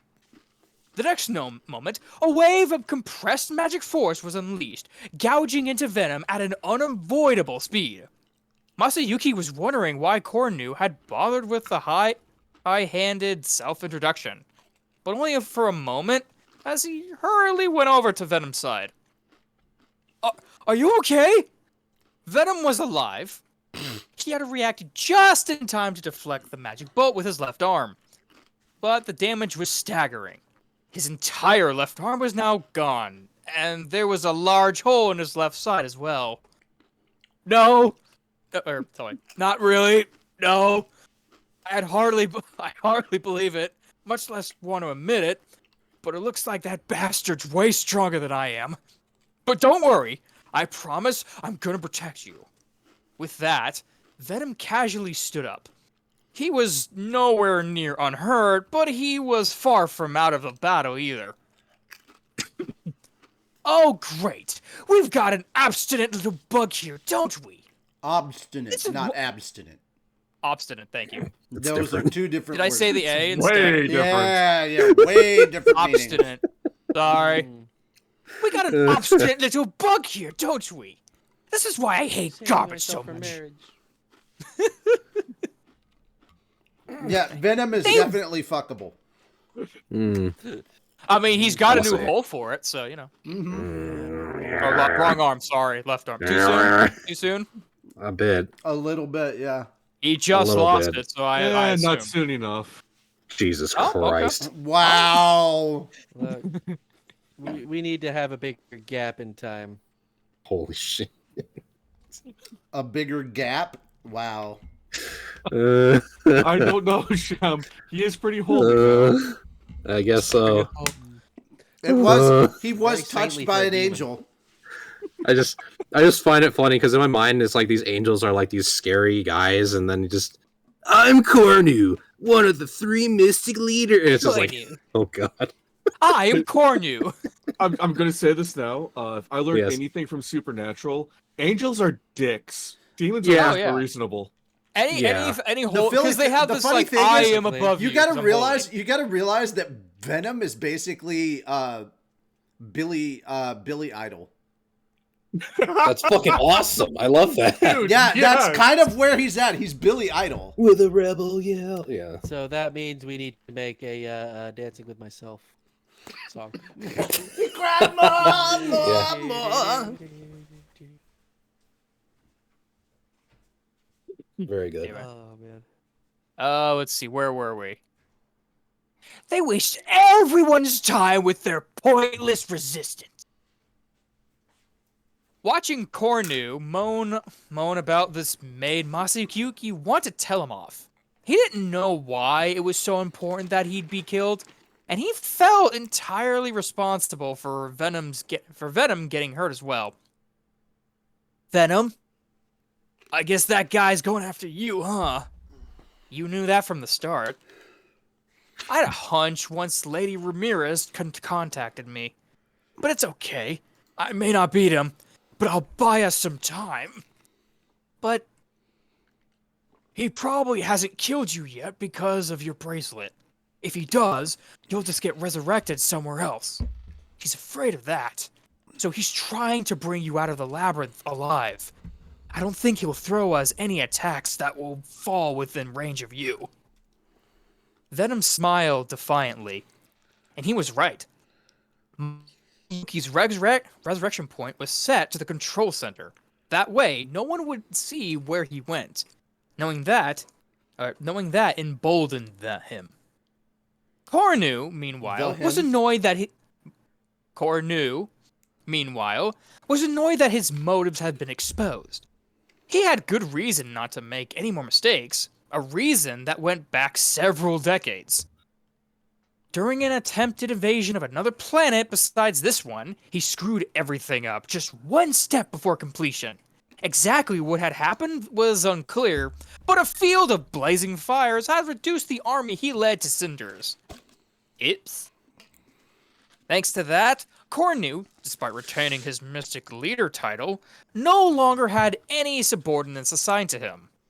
And while his wounds had healed, his mind still bore the sadness and despair he could never fully wipe away. Thus, despite the overwhelming advantage he had in this matchup, Cornu still felt like he was dancing on a cliff. Unfortunately for him, it didn't escape his adversary's notice. I'll admit it. If this wasn't Ramirez's world, I never would have had to be here. It would have been child's play to bury both of you. But while I'm at it, I think I'll let you taste genuine despair. Behold my true power, and prepare to set off to the afterlife. Cornu wasn't the type of fool to let his guard down. He realized Venom would be no pushover, and now he broke out his full force so he could handle whatever may or may not come. Over his body, a suit of armor formed itself, emitting beams of black and golden light. I was kind of thinking about portraying him like Frieza, and now I'm very more tempted to do so. I'm not gonna lie after reading that. This ultimate in-god class gear, the same type... Zerario. Thank you. Zario You're boasted. welcome. Zerario. And it was... Zario! Yeah. The Yeah. world. That helps you remember. Yeah, exactly. Zerario. Zario! Zerario, yeah. There you go. Zerario. Perfect. Zawario. Yes. Wah! Yeah, exactly. He has a hat, and just has the Z. Yeah. I'm, Yeah, the There you go. fucking mustache in the nose. the Yeah. Z stash or whatever. I don't know. Yeah, That might be too much. the W stash, dude. He's Oh, Wario. yeah. God, no. Oh, Is he really Zawario, yeah, fat sorry. and short? I don't know. I don't think he is. In my mind, he Nobody is now. in here is fat. Yeah, no, now I like. Well, you're Perfect. welcome, chat. They're welcome, fan. Yep. And it was available only to the 3 Mystic leaders. Venom, now facing a fully armed Cornu, had no moves left to make. No attack would even scratch him, and all that remained was for Venom to be tortured to death. I was about to ask what you doing over there, Jordy LaForge. X-Man.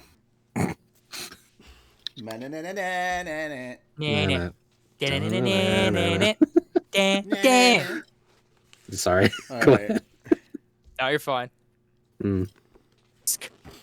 Damn it! Venom winced at the impossible difference in power. Running, he assumed, would be pointless, and once he was gone, Masayuki would doubtably...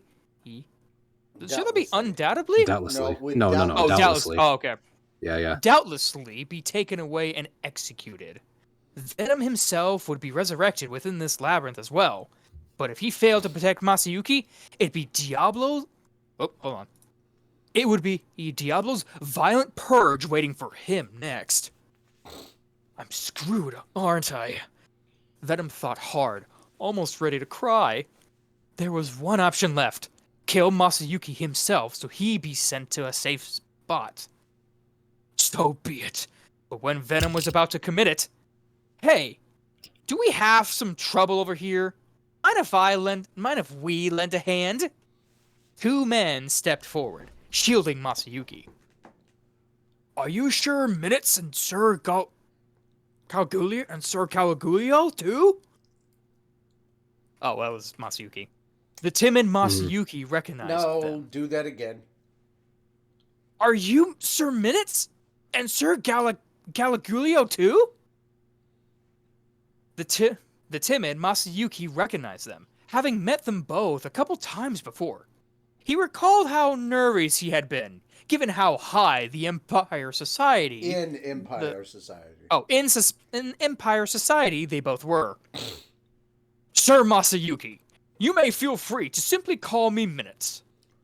Having His Majesty the Emperor spitting image call me Sir makes me feel so self-conscious. But That was a weird way of doing that, but okay. it's called getting into character, okay? Is it though? Shut up, you're just a voice in my head. I've literally set this full screen. Stop voices in my head! Jesus. The voices in your head think you're doing the character wrong. Alright, real talk, should I do it then? It's like, alright, so, Sir Masayuki, you may feel free to simply call me Minutes. Having His Majesty, the Emperor's spitting image, call me Sir makes me feel so self-conscious. Okay. Yeah. Palpatine, I believe we found your match. I'm just gonna... Yes. Absolutely. He He even has a real candle too. Bonk.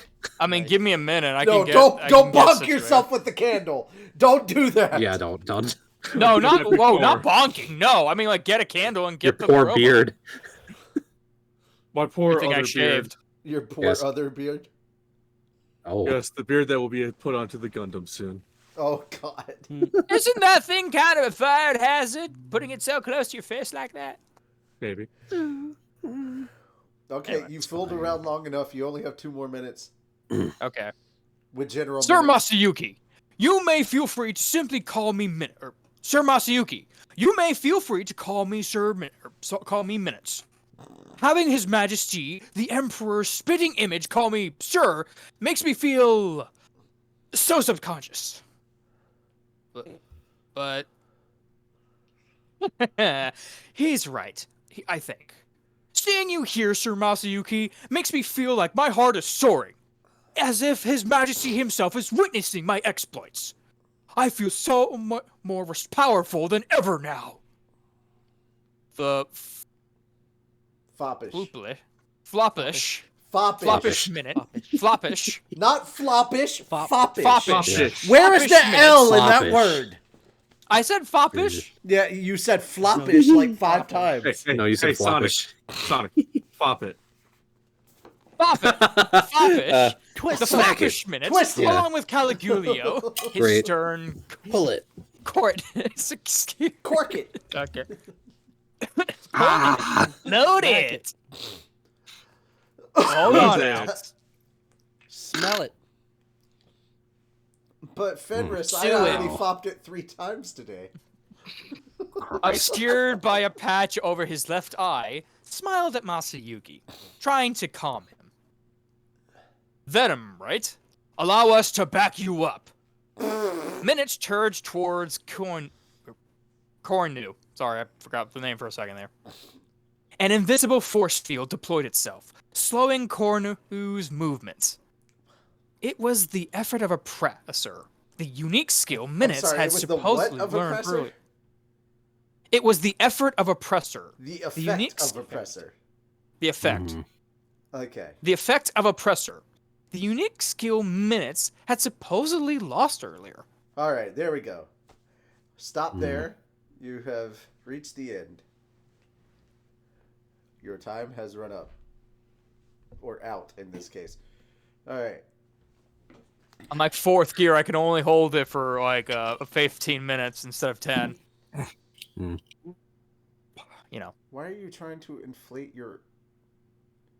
Because that's what he does for 4th gear. That's what he does for he was 3rd making gear. a One Piece reference. No, he does it for 4th gear.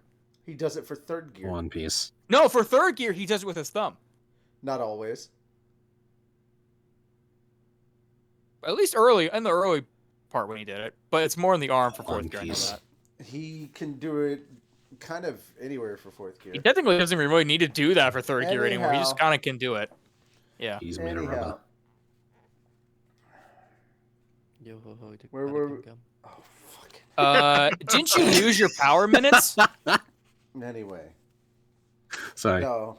It's just him being dumb is the problem. I'm not being dumb. I'm being accurate to the lore of One Who Piece. said anything about you? I'm talking about Moon. Well, you're pointing. I can't tell where you're At pointing Moon. specifically. I'm pointing at Moon. I can't tell that. Yeah. And his dummy self. Because Moon ate the dum fruit. I'm sorry, I started it. You know, Yes. dum dum. You dum dum. You dum. Dum me or dum You you? give No, Gum no, Gum. dum give me gum. Yes. Yes. Jesus, that brings back Anyway. memories. All right, so Yeah. Yeah. did you lose your powers minutes? Yes, I did, came the blunt reply. But once you get something the first time, the second time onward is far easier, isn't it? Caligulio gave that a half smile. I'm envious. I lost my omnipotence, so... But at least I still easily store magicules in my empty body. At least I can still easily store magicules in my empty body. As if to prove it, Caligulio's body was clearly teeming with power. He was well beyond the point of losing control, and blood was seeping out of his pores. His life would be in danger before long, but that mattered little in the labyrinth. He was equipped with an unlimited use of resurrection bracelet he had procured from parts unknown, so he didn't care about the effect on his body. You sure get carried away, don't you? I couldn't face up to my dead soldiers if I didn't do this much. Venom saw his last hope in the two of them, and they weren't alone. Several other men had joined them, volunteering to assist the demon. He recognized them. Recognized who they were immediately, and without a moment's hesitation, he agreed to the offer. Thanks, guys. Don't worry about killing this one or anything. Just stop him. Understood. This ought to be fun. As long as I'm on the scene, there's nothing left to fear. These were the Overcomers, rehabilitated vampires who had joined in out of curiosity. I'll give the orders. All of you get moving. Oh, I'm sorry. I'll give the orders. All of you get moving. It was Caligulio declaring his authority, and no one objected. Now 5 people were supporting Venom, going on the attack against Cornu. Stupid garbage. Don't act like you could beat me. Cornu was enraged, but he hadn't lost his cool. He set out to eliminate each of them one by one while taking pains not to let Masayuki escape. But surprisingly enough, this hastily assembled team worked amazingly well together. Between the Overcomer's immortality and Cornu being unable to deploy wide-range destructive attacks, Caligulio had a plan in mind to win this battle with minimal damage, using quick-wittedness and bravery to overcome the impossible difference in power. Venom and the others backed one another up to successfully stall for time, and as they did, Masayuki, over here! Hurry up and get out of there! If you reach the lab, you could travel to the other floors from here, right? From there, right? Birdie and Jiwoo had called out to him. You guys! Sorry, I wanted to more formally apologize, but now's not the time for that. Just follow me. Huh? Wait a second. What are you doing, Jiwoo? Bernie seemed ready to serve as Masayuki's bodyguard. Jiwoo, however, stood frozen on the spot, apparently casting a magic spell. Don't worry about me. I'll just pretend to be you to confuse him. By the time Jiwoo turned toward Masayuki to respond, she looked exactly like him. Come on, I guess he's holding back his attack on you, and Jiwoo can defend herself well enough. We gotta get out while we have a chance. That was apparently the plan they had come up with on the way. On the way here. The rest of the team endeavored to keep Jiwoo out of Cornu's sight as she transformed. Masayuki hesitated, but only for a moment. Okay, I just gotta be a drag on everyone here anyway. So he reluctantly agreed to the plan. And that is where we will pick up next week. It was a good spot. I didn't figure I was going to be... Oh, no. Yeah, no, there's another spot. I think so. No, there's another spot like a couple pages away. I might be able to do that in 9 minutes. Okay. Yeah. Yeah, I see it. Okay. Yeah. The control center was in a state of uncontrolled chaos. The enemy, who had appeared in the labyrinth out of nowhere, was far trickier to deal with than anyone had assumed. Do we have the EP for the guy targeting Masayuki yet? Here it is. It's estimated to be about 1.8 million. Or it was, but after equipping God class gear, it's risen to 2.8 million. What? That's just cheating! Ramirez deeply resented Alpha's report, but there wasn't much point whining about it. She needed to get serious and come up with a plan, fast. God class equipment only lends its force to whoever it deems its master. In Sir Alberto's case, the result more than doubled his existence points. That's what AP is, by the way. And even then, he was likely not extracting his God-class gear's full power. Ramirez agreed with Beretta's analysis. With his God-class armor, Alberto had become something equivalent to a spiritual life form. According to the data taken, his EP went from starting point of around 180,000 to 400,000 and beyond. That seemed impressive by itself, but apparently there was still untapped power left in his God-class gear. Alberto himself had gone into his evolutionary sleep not long afterwards, and no one could wait to see what he exhibited once he woke up. This evoked the question of just how crazy Kurobe was, given his ability to craft God-class stuff. But no one had any time to debate that right then. Regardless, God-class gear was as rare as it was astounding. Except in the hands of the enemy, it was nothing but a mortal threat. So now what are we gonna do, huh? Even Trainee and Charis together were getting pushed around by that Zerario guy. If we gotta deal with this Cornu character along with that, Venom and his friends don't stand a chance. Ramirez had reason for concern. Having become a demon peer, Venom's EP had shot up to 400,000. However, the leader of the Overcomer trio was 300,000 at best, and his two partners were 200,000.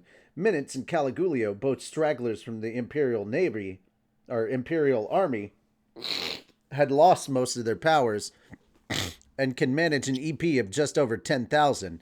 Expecting them to put up a fight was foolish. In fact, one had to commend their bravery for attempting to join in at all. Still, the pair was brimming with enthusiasm. Minutes, oddly enough, was using his unique skill Oppressor, something everyone assumed he had lost. The fashionable suit he sported was another concern. He sure didn't look like a prisoner of war, but Ramirez's mind was more on the Oppressor at the moment. Caligulio's own EP had also been rapidly rising as of late, topping 400,000 just a moment ago. The rate of acceleration was finally tapering off, but the number was still increasing. It was totally incomprehensible and tremendously fascinating to watch, but unfortunately there was no time to explore it further. Suppressing her bewilderment at all these concerns happening at once, Ramirez barked out her orders. "Dah! If they did, my power will just resurrect them anyway. They could act as my throwaway pawns all they want. The real problem is Masayuki." "How do you mean?" "I mean, he'll just be transported back here if he dies, but if he's taken away, it's over for him, right? So I think we need the surest method possible to ferry him back to safety." "I see. Actually, it looks like Birdie and Jibu are trying to extricate him from the scene." "Oh!" Ramirez was impressed. They had acted before she could direct them, direct them, apparently reaching the same conclusion she had. It did a lot to rehabilitate their image in her mind. Masayuki, she knew, was way too much of a chicken to try something like take his own life in the labyrinth. No matter how bad things got, he'd never even think about using that most deadly approach to escape. With Bernie there, however, Ramirez's mind was much more at ease. "Get in contact with Bernie. Tell him to flee back to this room for me. Also, I think he knows this, but if push comes to shove, he needs to off that guy himself. Roger that." Alpha promptly sent a thought communication, perfectly encrypted and reaching Bernie with zero delay. Confirming that, Ramirez finally breathed a sigh of relief. "All right. Now we've done what we can, at least." The large surveillance screen was divided into sections, showing off the state of battle across the labyrinth. The fight was tough in every video feed. Things weren't looking too sunny for them. Well, it's not always sunny in Philadelphia. But even I am so useless when Rimuru isn't around. It was the worst possible thing. If our floor guardians were awake, we wouldn't be nearly as outmanned as we are. Well, I know that, but Beretta was certainly right. If their entire lineup was deployed right now, they wouldn't be so far behind in this fight. But even so, Ramirez felt a sense of responsibility as she watched things unfold. That's how irreplaceable the labyrinth had become in her life. Just then, Beta, who had been monitoring magicule amounts, shouted in a strained voice, "Emergency!" "Oh, now what?" This was anticipated, but the magicule supply from Sir Veldora had been cut off. "Unless it's restored, we have less than an hour until the city is deposited back on the surface." "Git! Does that mean my master lost?" It was a hard reality for Ramirez to swallow, but if Velgrind was their adversary, it was a reality she had to admit was possible. They had proceeded with the evacuation with that possibility in mind. For now, Ramirez opted to believe that Rimuru would figure something out for Veldora. Getting impressed wouldn't improve matters for anyone. So all she could do was think positively and proceed as best she could. "How's the evacuation going?" "No problems here. Masayuki successfully persuaded the stragglers before he headed out." In any crowd of people, there's always one group that's good at griping about anything and everything, and the Tempest capital of Rimuru was no exception. Around 10% of the population had refused to evacuate, including residents and visiting merchants trying to profit off the situation. But even they were swayed by the voice of Masayuki. Well, they said, if that's what he wants, and then they finally got off their asses and left. The effect, close to brainwashing, startled even Ramirez. Gamma, tasked with overseeing evacuation-related matters, avowed that there was nobody left in the city. Her mind assured, Ramirez prepared to separate the city from the labyrinth. But if nobody's there, none of our defenses will function. Sadly, we will have to expect untold damage to the town and its buildings. Whoa! Beretta, you're gonna make me second-guess things if you say stuff like that. But it was the unavoidable truth. Ramirez's own magicule count wouldn't comparatively amount to much. Although the labyrinth had been expanded, she didn't have the wherewithal to accommodate any extra structures inside it by herself.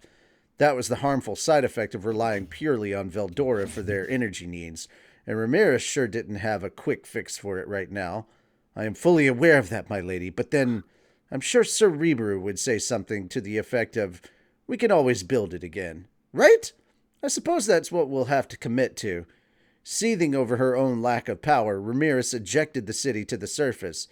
Now they just have to pray some stray bolt of magic didn't level the thing, but... Urgent report! A new enemy has appeared on the surface, 2 in number. Precision measurements outside of the labyrinth are not possible, but their EP estimated to be at least 1 million. The report came from Delta, who was monitoring the surface. The small window on the main screen was enlarged, revealing 2 angels, or fallen angels to be exact, bearing black wings. One was a large, muscular woman, while the other was a smaller, handsome young man. Each of them sported 3 pairs of wings. Oh, no way! If they have the same number of wings, are they seraphim too? Ramirez flew around the room, fidgeting. All hope seemed to be truly lost, but remembering something that was on her mind, she turned to Delta, a glimmer of hope on her face.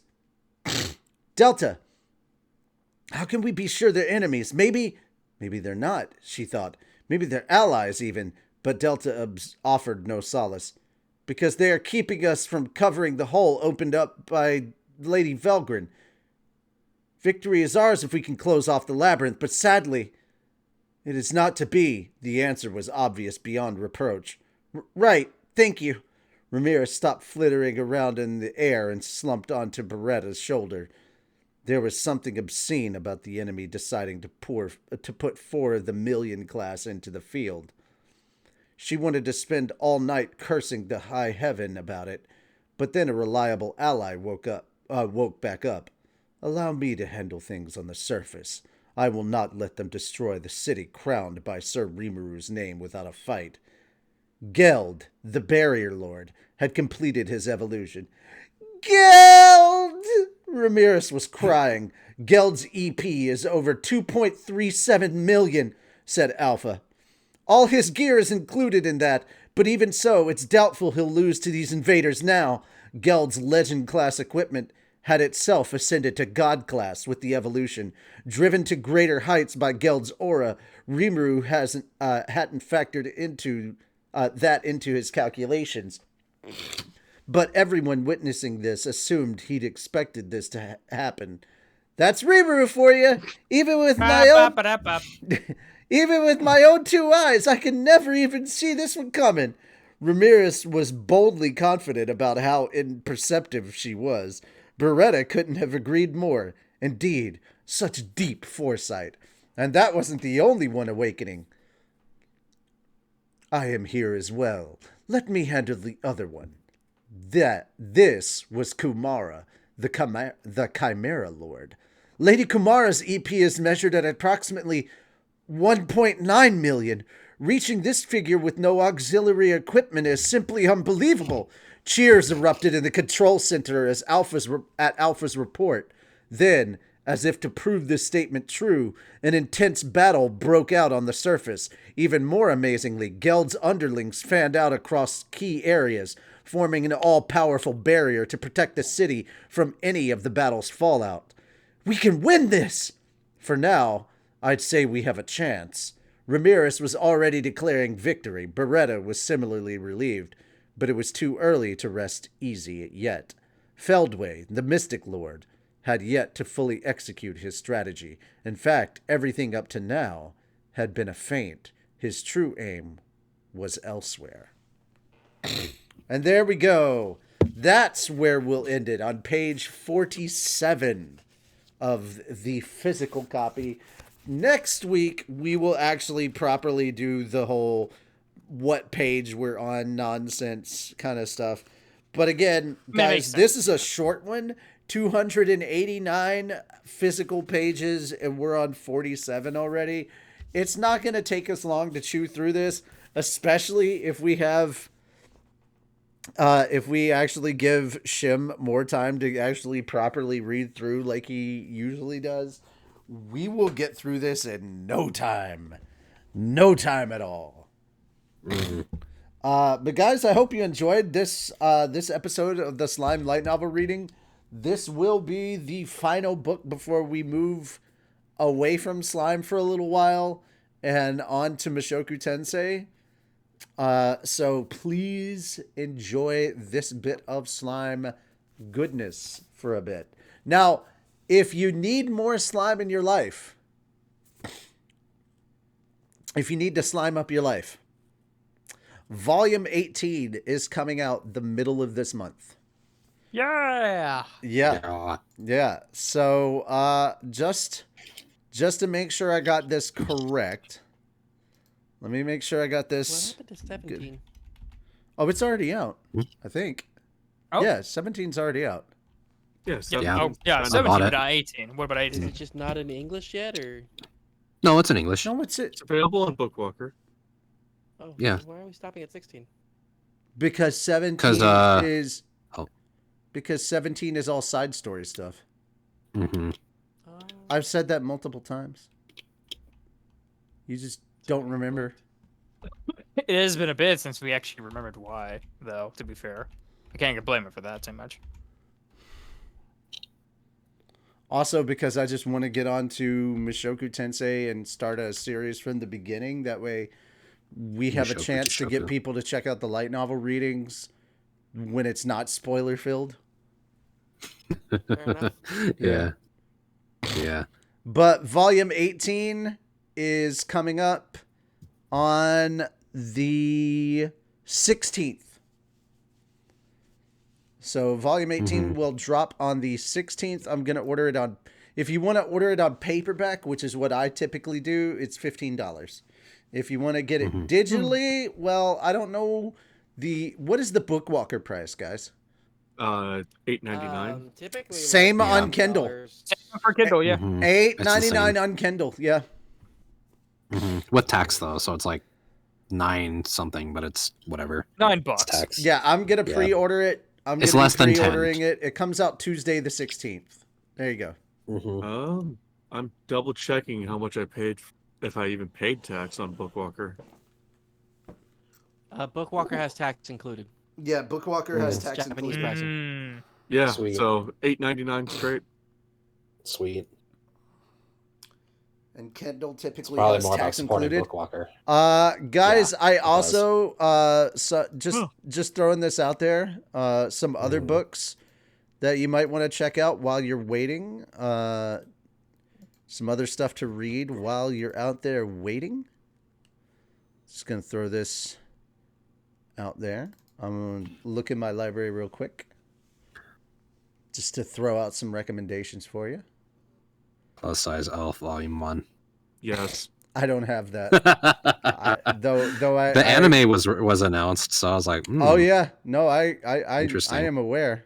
All three of us from Anime Church are looking forward to it. Yes, we are. We have talked about it. Oh yes. Very good. Shim, I recommend you come over to Anime Church and join us, man. The cult, We're the talking cult about of that. personality that is Anime Church, man. Oh dear, yeah. Okay, so if you want to read some other books, man, here's some stuff I can recommend for you. 86. Yes. The anime only covers up to halfway through volume 3. There's a 86 lot is more. So good. 86 is so So good. good. Arifureta. The anime has not covered that far. There are 13 volumes, guys. It's a lot further. Highly recommend checking out The Beginning After the End. That's a really good light novel series. Ascendance of a Bookworm. If you didn't know, yeah, that's a light novel series. That's based on a light novel series. A book Here's about another a person one. who reads books. Here's another one that you may not know was based on a light novel series. Classroom of the Elite. Now, this one shouldn't be surprising. Danmachi, or is it wrong to pick up girls in a dungeon? Yeah. Yeah, that one's Good not. time. Sounds good time. I will recommend this one over the anime, considering how bad the animation quality dropped in from season 1 to season 2. Devil is a part-timer. Ah, Oh yeah. Did not I realize. have a season 2. Did not realize that the original series for this was a light novel. Full didn't know Metal that. Panic. Huh. I didn't actually know that. Full Metal Panic Oh. is a fantastic Full Metal read. Panic is a light novel.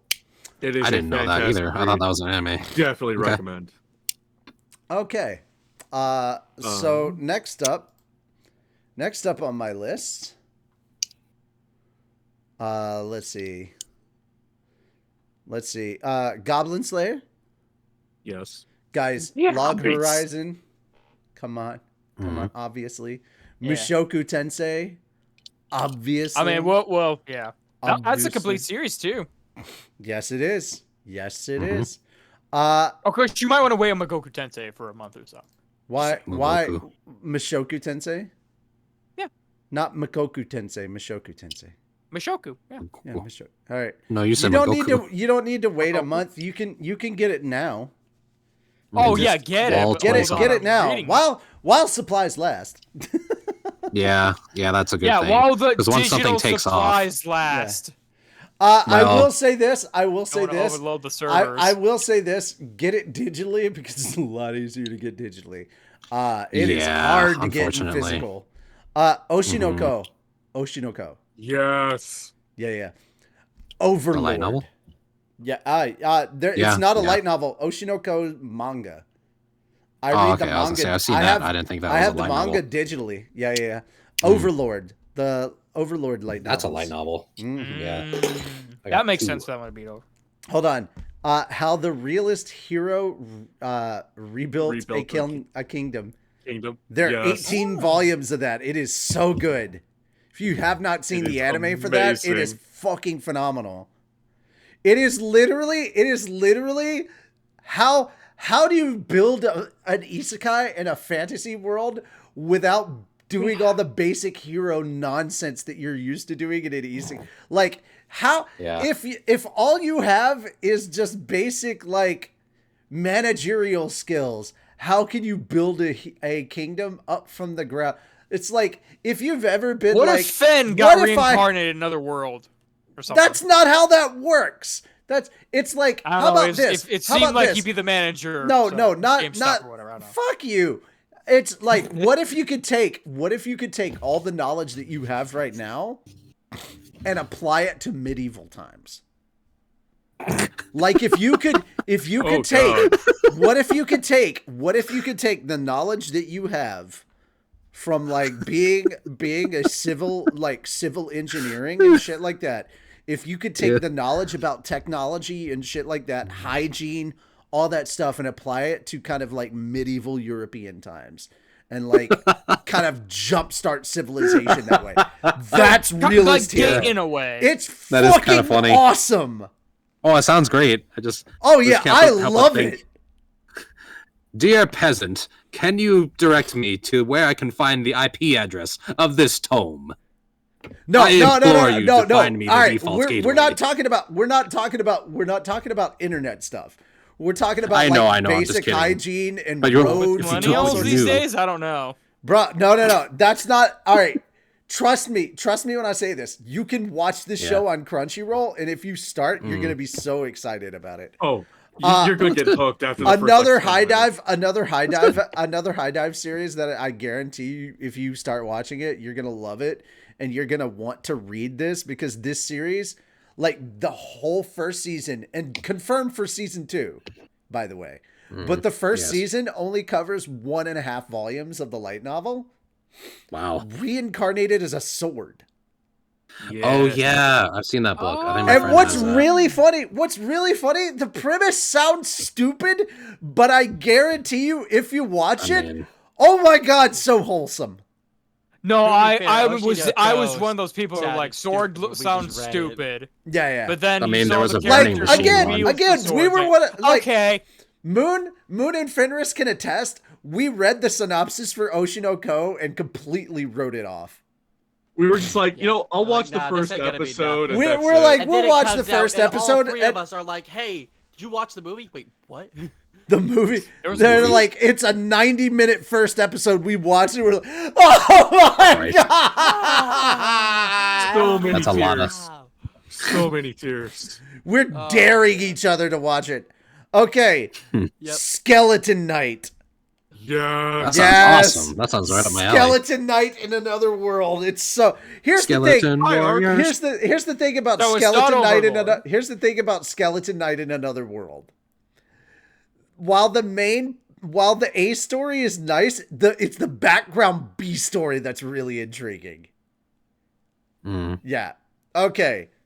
Guys, obviously the next one is my favorite. It's Solo Leveling.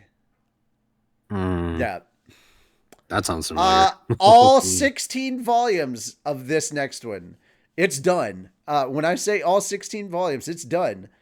So I'm a spider, so what? Fried chicken. Okay. I mean, What? I'm gonna have to reassemble. Sounds my good. headset. he's like, he just comes Oh. in like trying to show it off. Fried chicken. That's all I got heard. I just fried heard. chicken. I got fried Fried chicken. Fried, Part of me fried thought you were going to chicken. say, I have to assemble my fried Chicken, chicken. fried I was like, chicken. I have to assemble Okay. my headset. Is what I said. I have to assemble That's my what- fried chicken. Part of me- chicken. Hold on. part of me No, thought you were going to say Fenris, fried chicken. Fenris, he has to assemble the fried chicken Gundam.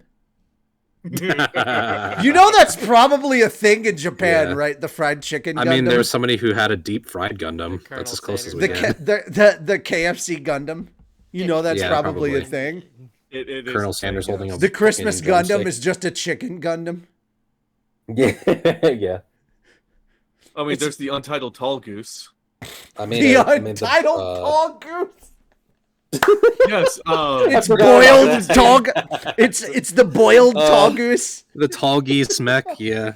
But it's a goose. Let me see if I can find it. It was good. Man, I know exactly what you're talking about. You got- I I'm actually ordering took that it right video now. and I took that video and put the first opening of Gundam Wing over it. hold on. Hip hopping, you don't Gundam stop. wings? I'm dropping dope rhymes. I'm dropping There it dope is. rhymes like an Oz Colony drop. The untitled tall geese. Oh, he's beautiful. Oh It's my man, YouTuber avatar now. Death Can we Scythe, fry Heavy him? Arm, Sandrock, Shenlong, Good Wing luck. Zero, Tall Geese, and don't forget that Epion. Yes. Man, the untitled Tall Goose. Oh man, Yes. duck, duck, duck, duck, Tall Goose. Runs. Well, you know what's really funny? It's probably Hmm. Hiro Yui. When he says Tall Goose, he's tapping Zex. Or Miliardo, I'm sorry. Miliardo. He pats Miliardo. Miliardo. Miliardo! Miliardo. All right. Zawada. Sorry. Zawaldo. But there you go, guys. Those are the Yes. are the recommendations I give for thee. If you would like I to read can those give in the 3 time. more. Oh, go for it. Occultic 9, Ooh. Hmm. Black Summoner, Oh, Mhm. okay. and Loner Life in Another World. Alrighty. So those are your picks. Those pretty are the good. 3 that I would recommend. Though Hmm. Richie had a couple that I would recommend as well, like 86. Yes, one. 86 is so I got good. one from I actually believe it's completed to my knowledge. I haven't actually caught up with it for a bit. Mhm. Technically, High School DxD has I think completed its whole thing. I'm not sure. Yeah. It completed Wow. it a couple years ago. It's a really good series, actually. High It School is. Titolese. Jesus. That's All what in it your is, though. imagination.